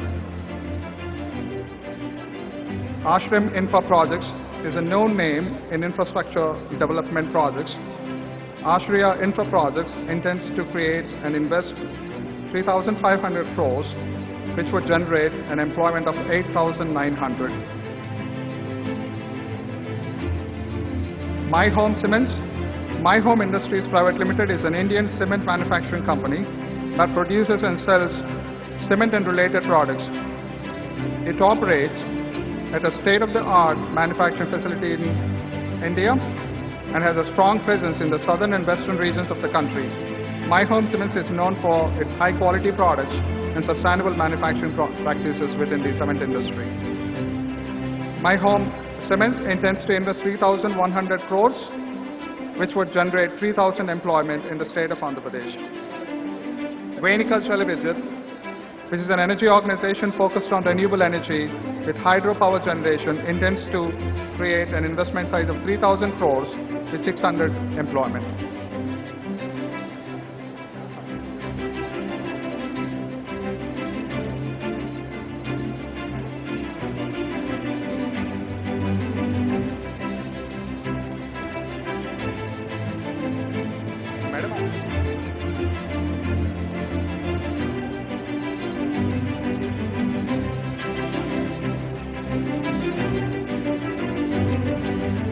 Ladies and gentlemen, the program is not over yet. Please stay seated. After the MOUs, you will hear from the dignitaries.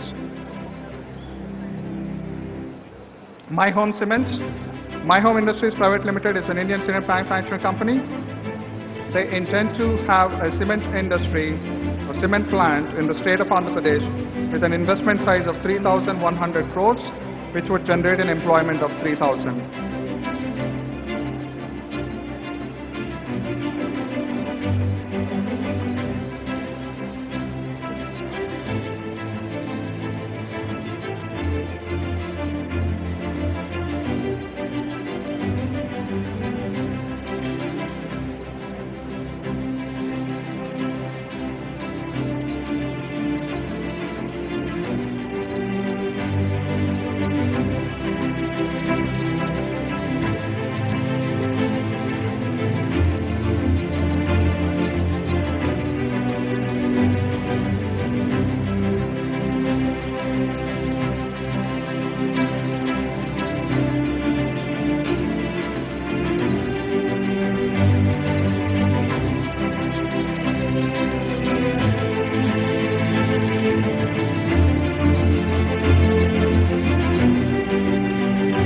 Ladies and gentlemen, there is so much to showcase in this abundant, advantageous state of Andhra Pradesh.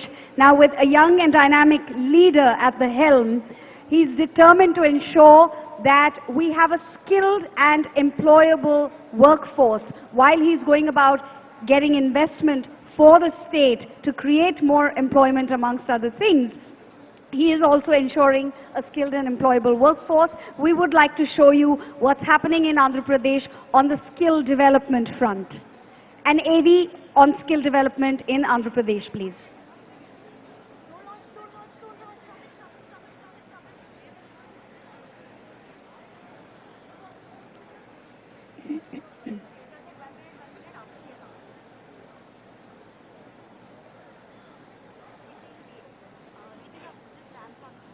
Pradesh has a unique demographic advantage thanks to its young and aspiring workforce that can focus on entrepreneurship while stressing on self-reliance. Andhra Pradesh contributes 20 to 25% of the Indian IT workforce. This highlights the requirement for dedicated skill development and vocational strategy, which has been the vision of Honorable Chief Minister of Andhra Pradesh. ప్రతి parliament ఒక యూనిట్గా తీసుకుని ప్రతి పార్లమెంటులోనూ మంచి college ఏదైతే ఉంటుందో ఆ కాలేజీని ఒకటి ఐడెంటిఫై చేసి ఆ కాలేజీలో స్కిల్ డెవలప్మెంట్ సెంటర్ను ఒకటి స్థాపించి ఆ స్కిల్ డెవలప్మెంట్ సెంటర్ ఒక ఇంక్యుబేషన్ సెంటర్ మాదిరిగా కూడా ఉంటుంది. When industry representatives are speaking high about the state, that is the most important part.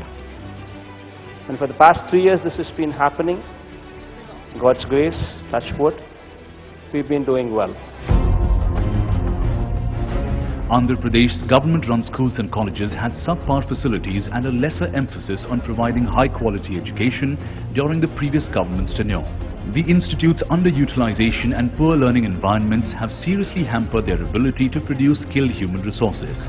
The government schools have undergone massive transformations with excellent infrastructure and redefining the parameters of model schools across the country as part of the Naru Nedu program. The skill cascade ecosystem has been conceptualized to create world-class skilled workforce and to generate sustainable employment opportunities for the youth of Andhra Pradesh. The skill cascade of Andhra Pradesh consists of 175 plus skill hubs, 26 skill colleges and 1 skill development university, which will create 58,000 skilled workforce in line with the industrial requirements. 26 skill colleges, 1 in each parliament constituency, have been established, duly utilizing the central and state government institutions such as Center of Excellence in Maritime and Shipbuilding, CEMS, Visakhapatnam, Ministry of Micro, Small and Medium Enterprises, MSME, Anakapalli, Indian Institute of Tourism and Travel Management, IITTM, Nellore, Acharya Nagarjuna University, ANU, Guntur, etc. These skill colleges are acting as a sector-specific center of excellence and generating highly qualified skilled manpower. Andhra Pradesh government, under the leadership of our Honorable Chief Minister Sri Y.S. Jagannath Reddy Garu, has embraced a holistic strategy by creating a strong education and skill ecosystem in the state. We'll be producing about 51,000 workers every year, who will be qualified to meet the various requirements of various industry the state has, the country needs, as well as even international opportunities. Through this ecosystem, Andhra Pradesh is offering a one-stop solution for job seekers through standardized training and an integrated curriculum. More than 300 industries have been benefited, and the Andhra Pradesh State Skill Development Corporation has been able to create industry-specific skilled human resources for the state as well as for national and global needs.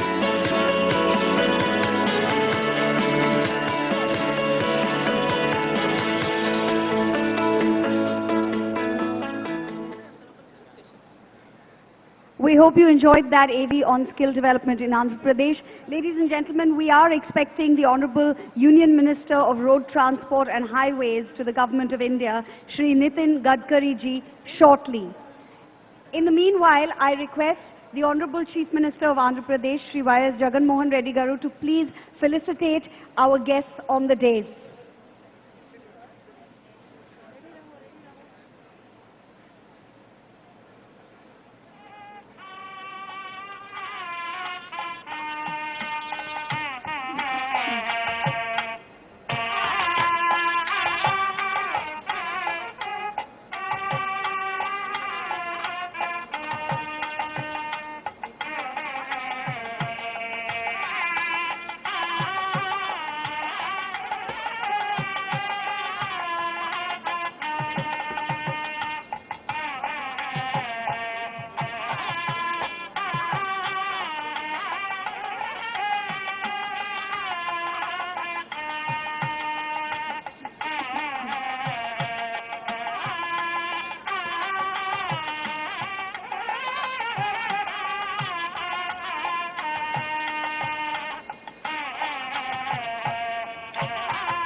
Ladies and gentlemen, in a few minutes, we will have our Honorable Union Minister of Road Transport and Highways, Government of India, Shri Nitin Jairam Gadkari ji amongst us.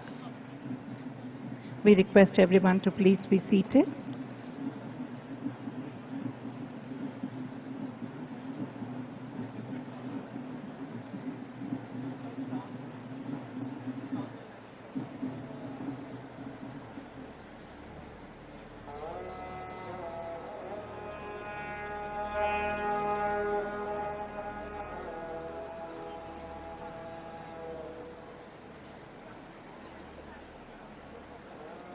We thank our Honorable Chief Minister for felicitating the dignitaries on the dais.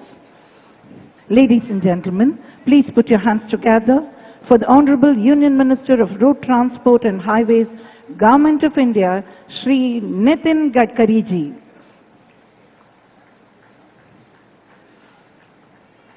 We are honored to have you amongst us, sir. आपका हार्दिक हार्दिक स्वागत है.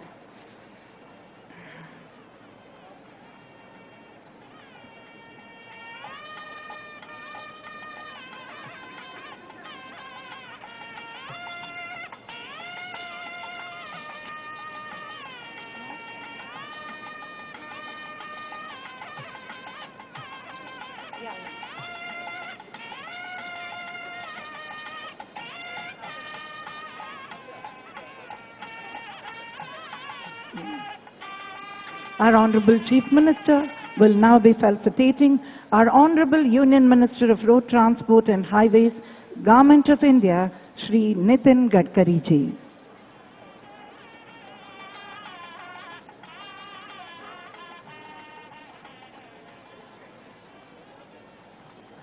Felicitation by our Honorable Chief Minister to the Honorable Union Minister of Road Transport and Highways, Government of India, Shri Nitin Gadkari ji.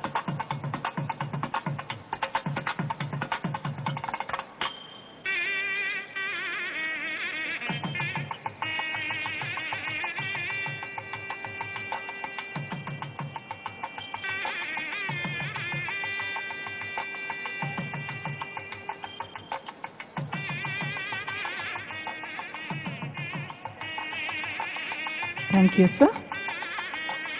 Transportation is the lifeline of a nation.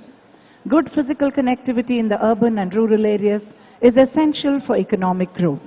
India, the 7th largest nation with over 1 billion population, has one of the largest transport sectors. To maintain the growth momentum, it's essential to strengthen the transportation infrastructure, facilities like rail, roads, port and airport, connecting the domestic economy effectively. To shed more light, may we now invite our Honorable Union Minister of Road Transport and Highways to the Government of India, Shri Nitin Gadkari ji, to address the gathering. Welcome you, sir. Ladies and gentlemen, Honorable Union Minister of Road Transport and Highways, Government of India, Shri Nitin Gadkari ji, will now be addressing the gathering. आपका हार्दिक हार्दिक स्वागत है, sir.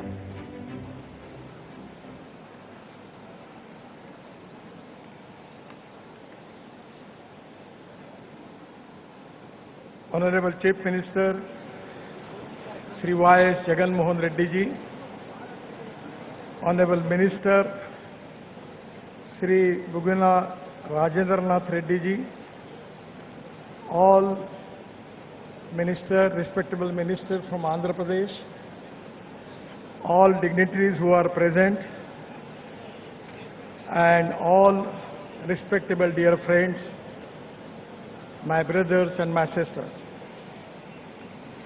First of all, it's really a great pleasure for me to interact with you regarding development in Andhra Pradesh. The Andhra Pradesh is one of the important states in the country, and the mission for our government is to make India Atmanirbhar Bharat. The most important thing is the dream of Prime Minister to make Indian economy of $5 trillion. And that is only possible with the development of the state. The basic mission behind the spirit which we have, that Sabka Saath, Sabka Vikas, Sabka Prayas.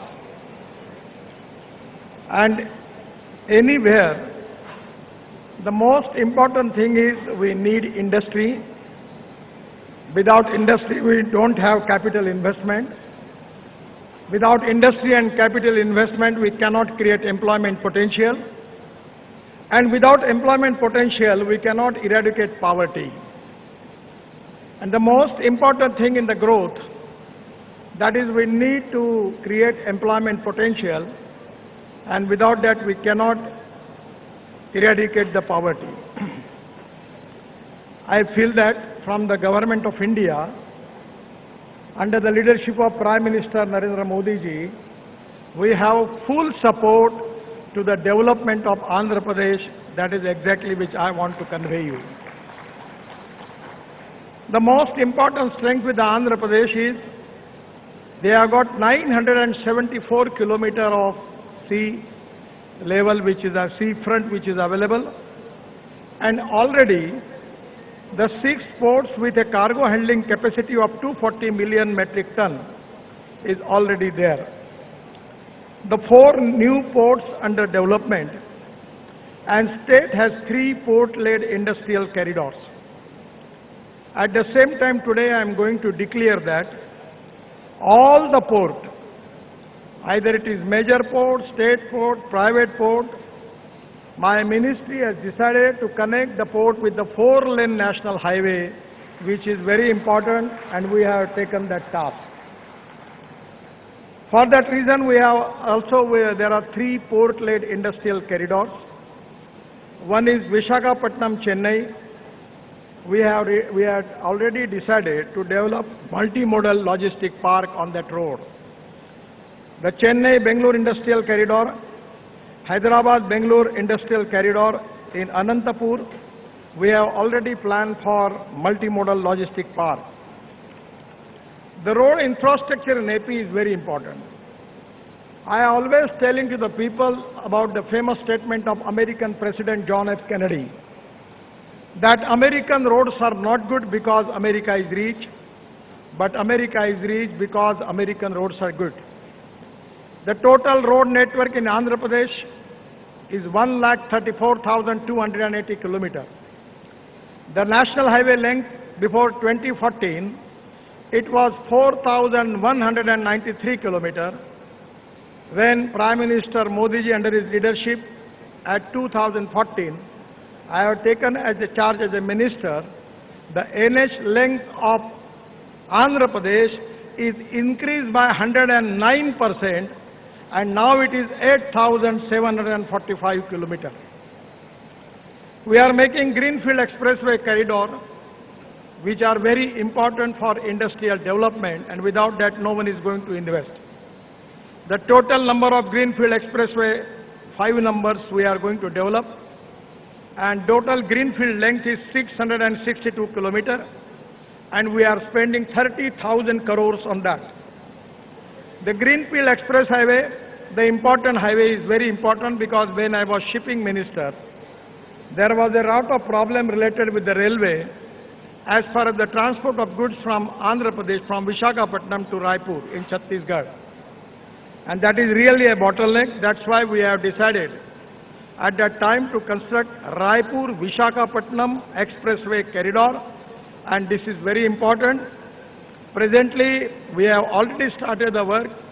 Before end of 24, we are going to complete this work, and then Visakhapatnam to Raipur will be only with 5.5 hours will be completed by the car. For truck, it will take 8 to 9 hours. Presently, lot of bottlenecks are there, but it is going to be related to Chhattisgarh, and Chhattisgarh is a mineral-rich state. And regarding export and import activities, this corridor is very important.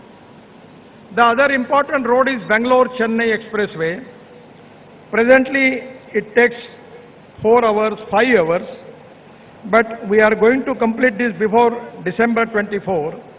Already work is going on. It will be only with 2 hours from Bangalore to Chennai. The third is Hyderabad Visakhapatnam. This is also very important, and we will complete this before December 24. Then Chittoor Thachur Express Highway, Green Express Highway, we will complete this within December 24. Then it will be only with 1.5 hours. Then Bangalore Kadapa Vijayawada, 12 hours, presently it takes, but it will be 6 hours, and we will complete before December 24. The most important thing in Bangalore-Chennai Expressway, the 85 kilometer of length is in Andhra Pradesh, and already work has started. Already this all 85 kilometer Andhra Pradesh, the work is awarded. The cost of this project is 5,000, and because of Bangalore and Chennai, within 2 hours, the Andhra Pradesh government can take the initiative to develop industrial clusters, logistic parks, and development of different industry on this highway, which is going to connect Chennai and Bangalore. I also very much confident about Raipur Visakhapatnam, where there is a huge possibility of making industrial park, industrial cluster, logistic park. The distance is 465 kilometers, and total length in Andhra Pradesh is 100 kilometers. The cost is 4,500 crore. The already 12 kilometer length is completed. These are very important highways which are very helpful for industrial development in the state. The water, power, transport and communication, these are the 4 important pillars as far as the development is concerned. And as for the road infrastructure is concerned, we have already taken responsibility of making good standard infrastructure of international standard in Andhra Pradesh. We are also making Nagpur to Vijayawada, that is 438 kilometers, out of which some of the length is in Andhra Pradesh. Already we are in the process of starting this project. The most important project is very important for Andhra Pradesh, which is connecting from north to south. Presently from Punjab, Haryana, Kashmir, Uttarakhand, Himachal, Delhi, Rajasthan and Gujarat. All traffic which is coming to the south is coming to Mumbai, then it goes to Pune, and after Pune it is diverted to Solapur and Kolhapur, and then it going to south. Now we have already completed major part of the Delhi-Mumbai Express Highway. And near Surat, we are making the Green Express Highway, that is from Surat to Nashik, Nashik to Ahmednagar, Ahmednagar to Solapur, and Solapur to Kurnool. And by Kurnool, it will be well connected to Hyderabad, Visakhapatnam, Bangalore, Kanyakumari, Chennai, everywhere in the South India. Now you don't need to go to Mumbai and Pune. That is going to reduce the kilometer by 300 kilometers. It is saving is there, and which is very important. The most important problem in our business and industry is our logistic cost. In India, our logistic cost is 16%. Now China is 8 to 10%, and USA and European country, it is 12%. Our mission is, our target is to make this logistic cost in single digit up to 9%. As a transport minister, we have taken a lot of decision. In place of diesel, we want to use ethanol, methanol, biodiesel, bio-LNG, CNG and hydrogen and electric. We are in the process of making electric highway. We have now electric trucks, electric tractors, and hydrogen is the fuel for the future. 100% I am confident. Just I got a opportunity to launch LNG truck in Pune, in Chakan. The Blue Energy was the company. And in place of using 100 rupees of diesel, it is only with the 40% we can only have to pay for LNG. And the truck capacity is for 1600 kilometers. So change in fuel, that is one of the important thing. And other important thing is the good roads, by which 100% within 5 years, we will reduce the logistic cost to 9% even in Andhra Pradesh, and that will be a great thing. The other important connectivity is 4-lane Khannam Devarpalli Greenfield Corridor, which is also very important. We have decided to make this corridor is important for Andhra Pradesh. The work is in progress and likely to be complete by September 24. The estimate cost is 2,500 crore. Regarding the port connectivity, we are spending 20,000 crore in Andhra Pradesh, and we have decided to connect all the ports of Andhra Pradesh by national highway by 4-lane, and that is very important because the 907 kilometer is a big strength for the Andhra Pradesh. My ministry is currently undertaking 22 port connectivity road projects of length of 1,350 kilometers in the state of Andhra Pradesh to improve the road connectivity to 5 ports, that is Vizag Port, Gangavaram, Kakinada, Krishnapatnam, Nizamapatnam and Visakhapatnam. Additionally, Ministry has identified 6 more projects of 120 kilometer length to improve last mile connectivity to 4 non-major ports, that is Bhavanpadu, Machilipatnam, Ramayapatnam and Gangavaram. Under the Port Connectivity Master Plan, I am very much confident the 907 kilometer is the biggest strength for Andhra Pradesh. And in the global economy, to make industrial clusters and create good facility for export and import, that is to be a big strength. And I feel that this is the opportunity for Andhra Pradesh to develop the ports. And one of the things which I want to request Honorable Chief Minister, that fishing is very, very important in Andhra Pradesh. When I was shipping minister, I identified one big problem. Our fishermen going up to 10 nautical miles because their boats are not competent for that. So we have developed one big ship, and that is developed by Cochin shipyard, and the capacity is that that trawler can go up to 100 nautical miles, by which in the blue economy, it is really possible for the Andhra Pradesh and other states, those who have got the sea front, that they can increase their fishing production by 7 times more. And I am confident that by using this technology, the export will be increased, new employment will be created, and that is going to create a game changer. So by going up to 100 nautical miles, we can easily, it can possible to increase the production of blue economy 7 times more. We are making lot of roads and amenities in the Andhra Pradesh.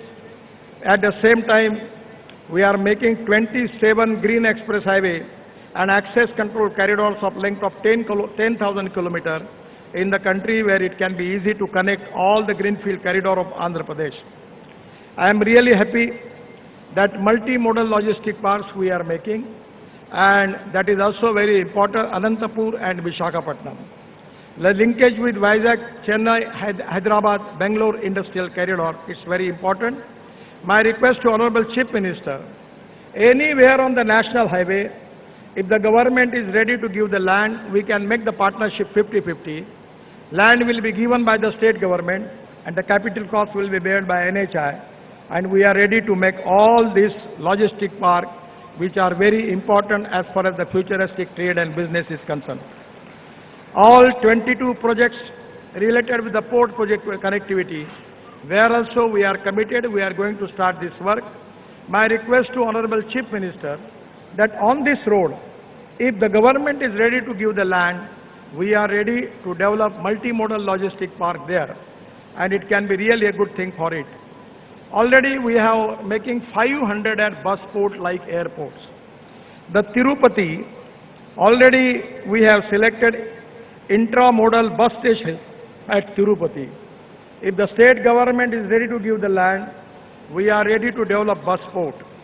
Now, this is the most important thing is, we are also working on particularly ropeway, cable car, funicular railway, and mass rapid transport.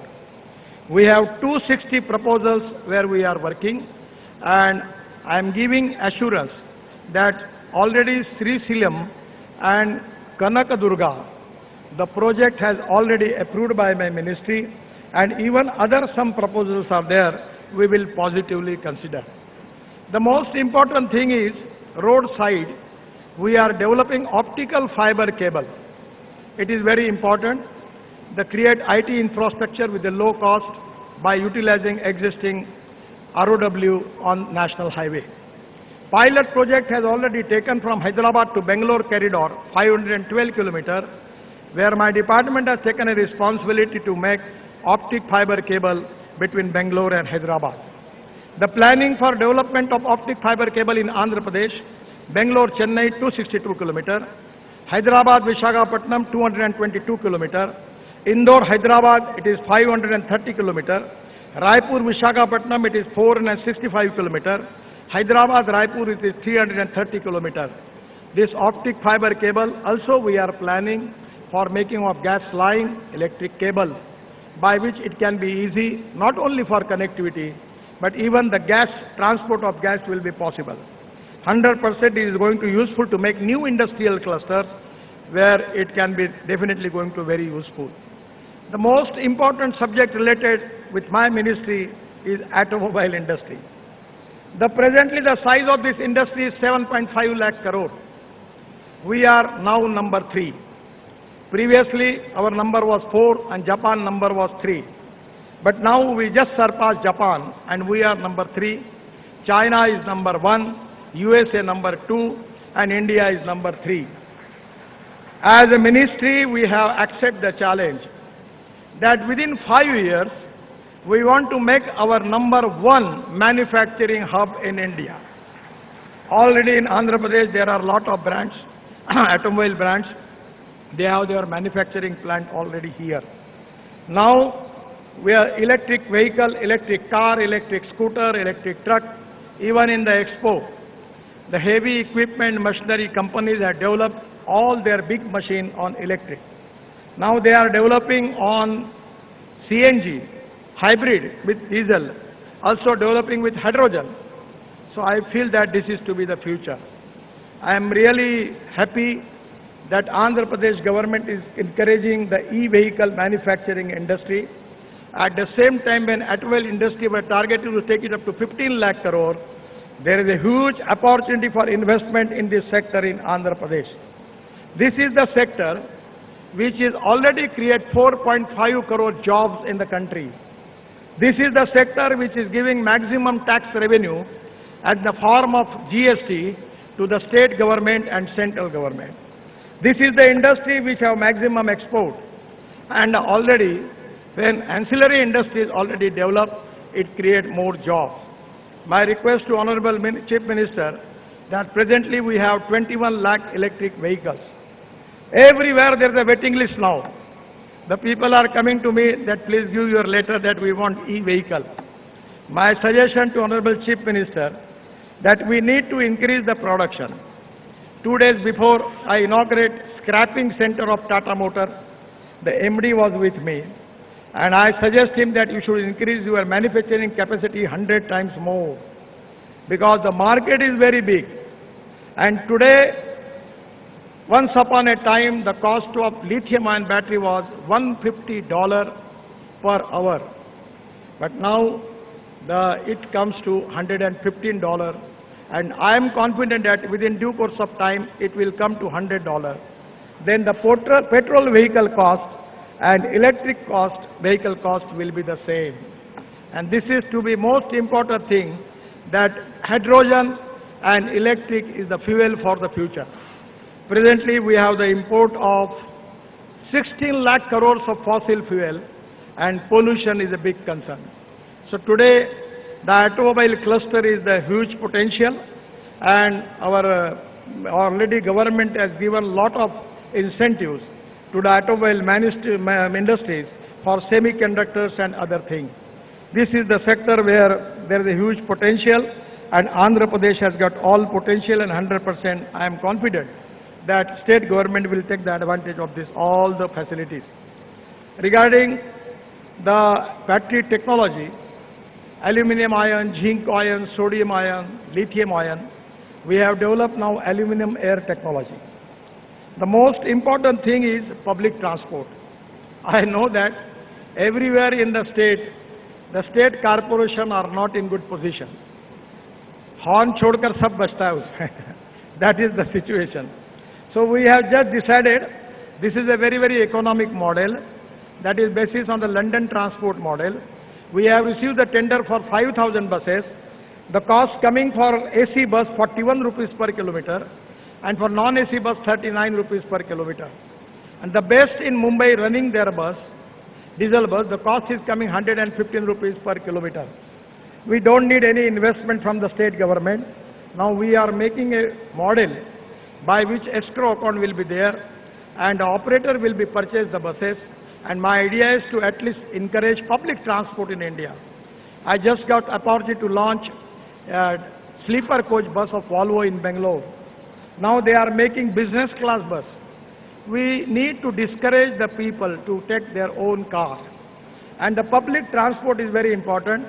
We want to support this proposal and we are planning scheme for that where state government don't need to invest anything, but we can give you new electric buses and it can resolve the problem. We can reduce the ticket rate also and we will give the air condition facility to the people. I am really happy that one of the important things which our government has started, that is scrapping policy. The 15 years completed vehicle in government, we have already taken decision it is mandatory. And the finance minister has declared a special scheme by which if the state government want to scrap their vehicle, there is also an incentive and scheme for that. Now we have a big automobile industry. We have to make the import of aluminium, copper, steel, rubber and plastic. So this is the energy, that two important philosophy, waste to wealth. So this wealth can be used for development of wealth. I always talk to people about the two philosophies. One is knowledge, innovation, entrepreneurship, science, technology, research, skilled and successful practices. We name it as knowledge, and conversion of knowledge into wealth is the future. The futuristic technology is very important for the state government and central government to access. And the other important philosophy is no one is West. No material is West, no person is West. It is depending upon the appropriate leadership, it is depending upon the appropriate technology that you can convert West into wealth. We are adding 50% rubber powder in bitumen. Now we are making bitumen from rice straw. Bitumen, bio-bitumen and biochar. So there are a lot of things. We are making bioethanol. Now we are allowing farmer to make ethanol from broken rice, from food grains, from bamboo. And there is a huge potential because our import is of 16 lakh crore. Really, it is a game changer. In due course of time, many companies are ready to launch their flex engines. Already Bajaj, TVS and Hero have already launched flex engine scooters.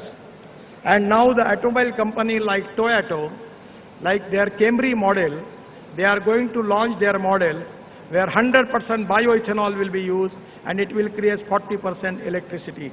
Then the cost of petrol will come to 25 rupees per liter. So that is the reason it is import substitute, cost effective, pollution free and indigenous. My request to Honorable Chief Minister to please consider and encourage this. Regarding this scrapping also, every district, they can start 3 to 4 stations where already the scrapping is started. Already big companies have already started 25 units in India, and I feel that it can be a great opportunity. I am really happy that Andhra Pradesh is developing, and that is one of the reasons that Andhra Pradesh has got the potential of water, power, transport and communication. When I was minister, I got appointed to construct Polavaram irrigation project as a water resources minister. Water is a very crucial issue, and now today the water, power, transport and communication is available. A full support from the central government for development of Andhra Pradesh is there under the leadership of Modi ji, and at the same time I am happy that the state is progressive. One of the important demands from the Chief Minister is with me, that is the making of 6-lane Vizag Port Highway and NH16 near Bhogapuram. The length is 55 km, cost is 6,300 crore, and state is going to contribute for land and giving me some concession. I already request the Chief Minister and the Chief Secretary. They have given me the letter and also 157 acre of land for multimodal logistic park they are giving. From my ministry, I am sanctioned this important project, which is very important for Andhra Pradesh and dream project of Honorable Chief Minister. Many times he requests me about this proposal. Today I am happy that we are sanctioning this project. Once again, my best luck to development of Andhra Pradesh and people of Andhra. Thank you very much. Namaskar.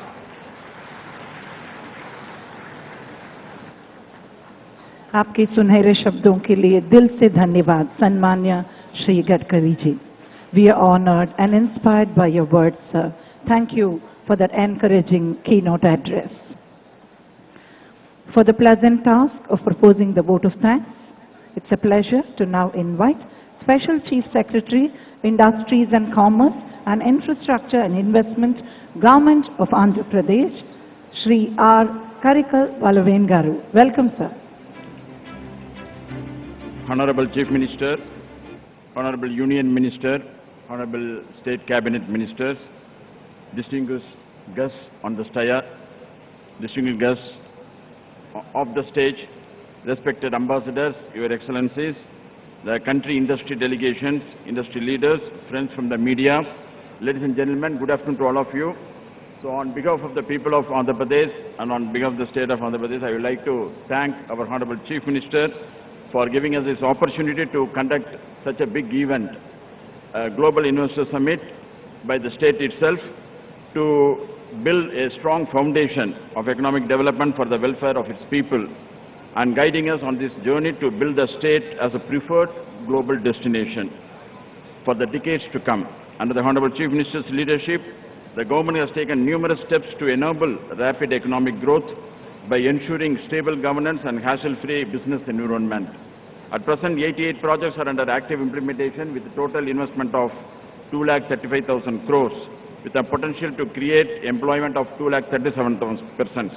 This way, the state has laid a robust infrastructure foundation by building 4 new ports, 9 fishing harbors, high-grade steel plants, 3 economic corridors, industrial grids, water, power and gas, MSME clusters, industrial parks, targeted to better socio-economic outcomes of the people. Today's summit celebrates the immense efforts made by our state government that have come to fruition today. With this background, I feel privileged to propose a vote of thanks for today's Global Investor Summit. On behalf of the state government, I would like to thank the Honorable Union Minister, Shri Nidhi Gadkari ji, for graciously accepting to grace this occasion, inaugural session. His constant encouragement and support to Andhra Pradesh have always helped our state to progress from strength to strength.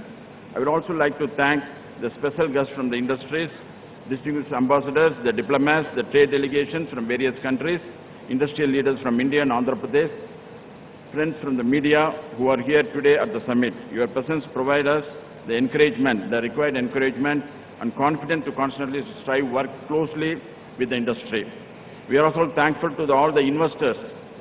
We welcome the investors who have come on a very large scale. And as our Honorable Chief Minister has announced, 13 lakh crores of investment, 340 proposals, companies. This is a very great achievement, and we are proud of that, and we are thankful to our Honorable Chief Minister for giving this opportunity. And as our Honorable Chief Minister assured, we'll be with the investors. We provide all the support, we provide all the hand-holding. We'll be with you throughout your life cycle. My special thanks to the departments of Government of India who have provided us all the support. And also, I thank all the departments of the state government who have really helped us in organizing this event. On behalf of the Government of Andhra Pradesh, I thank each and every one of you, each and every one of delegates, because every one of you is our guest. So, I thank on behalf of the state government, on behalf of the Honorable Chief Minister, every one of you, and thank you very much. And I request you to please join for the lunch. So before lunch, I request the Honorable Union Minister to inaugurate the exhibition in the presence of the Honorable Chief Minister. Thank you very much.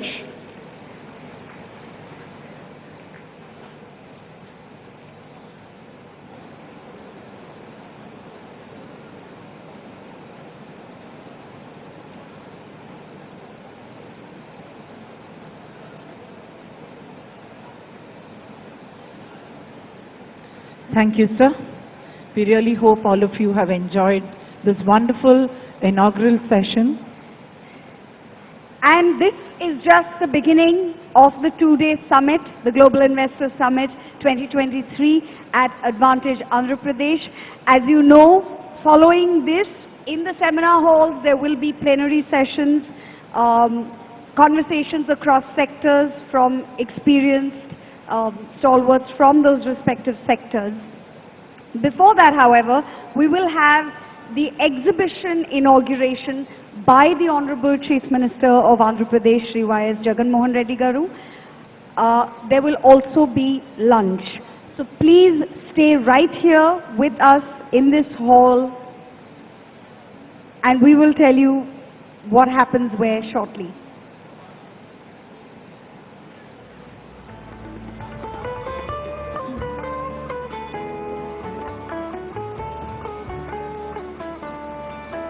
We thank our honorable dignitaries on the dais for this wonderful inaugural session.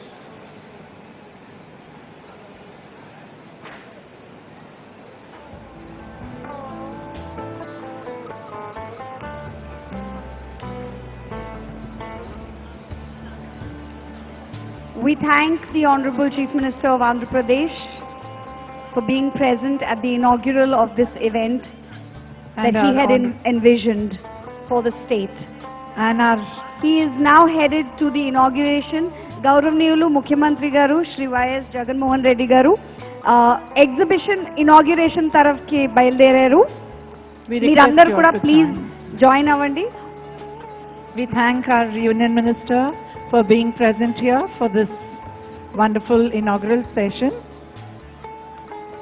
Now, the exhibition will be inaugurated. We request you all to be part of that event as well.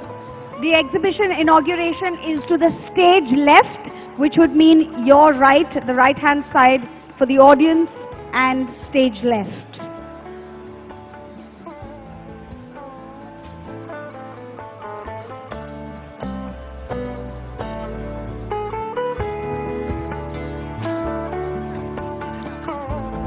మిమ్మల్ని అందరినీ కూడా lunch కోసం join అవ్వమని కోరుతున్నామండి. So there will be, we request all of you to also join us for lunch after the exhibition inauguration. For the honorable state ministers, MPs, ambassadors, consul generals and senior bureaucrats, lunch will be served to the stage left. Also for those members sitting on the dais, lunch will be served to the stage left in the same direction as the exhibition inauguration. For all VIPs and delegates, I request you to proceed for lunch to the stage right, through the exit from the stage right, that is your left hand side. I will repeat, all dignitaries on the dais, honorable ministers of state, members of parliament, ambassadors and consul generals are requested to join us for lunch through the exit to the stage left, which would be your right, and all VIPs and delegates are requested to join us for lunch to the stage right. We hope you enjoy your lunch and will be joining us at the session at the various halls. Do join us in the plenary sessions after lunch and after the exhibition inaugural. Thank you very much. Thank you. Namaste.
मुद्दत में वो फिर ताज़ा मुलाकात का आलम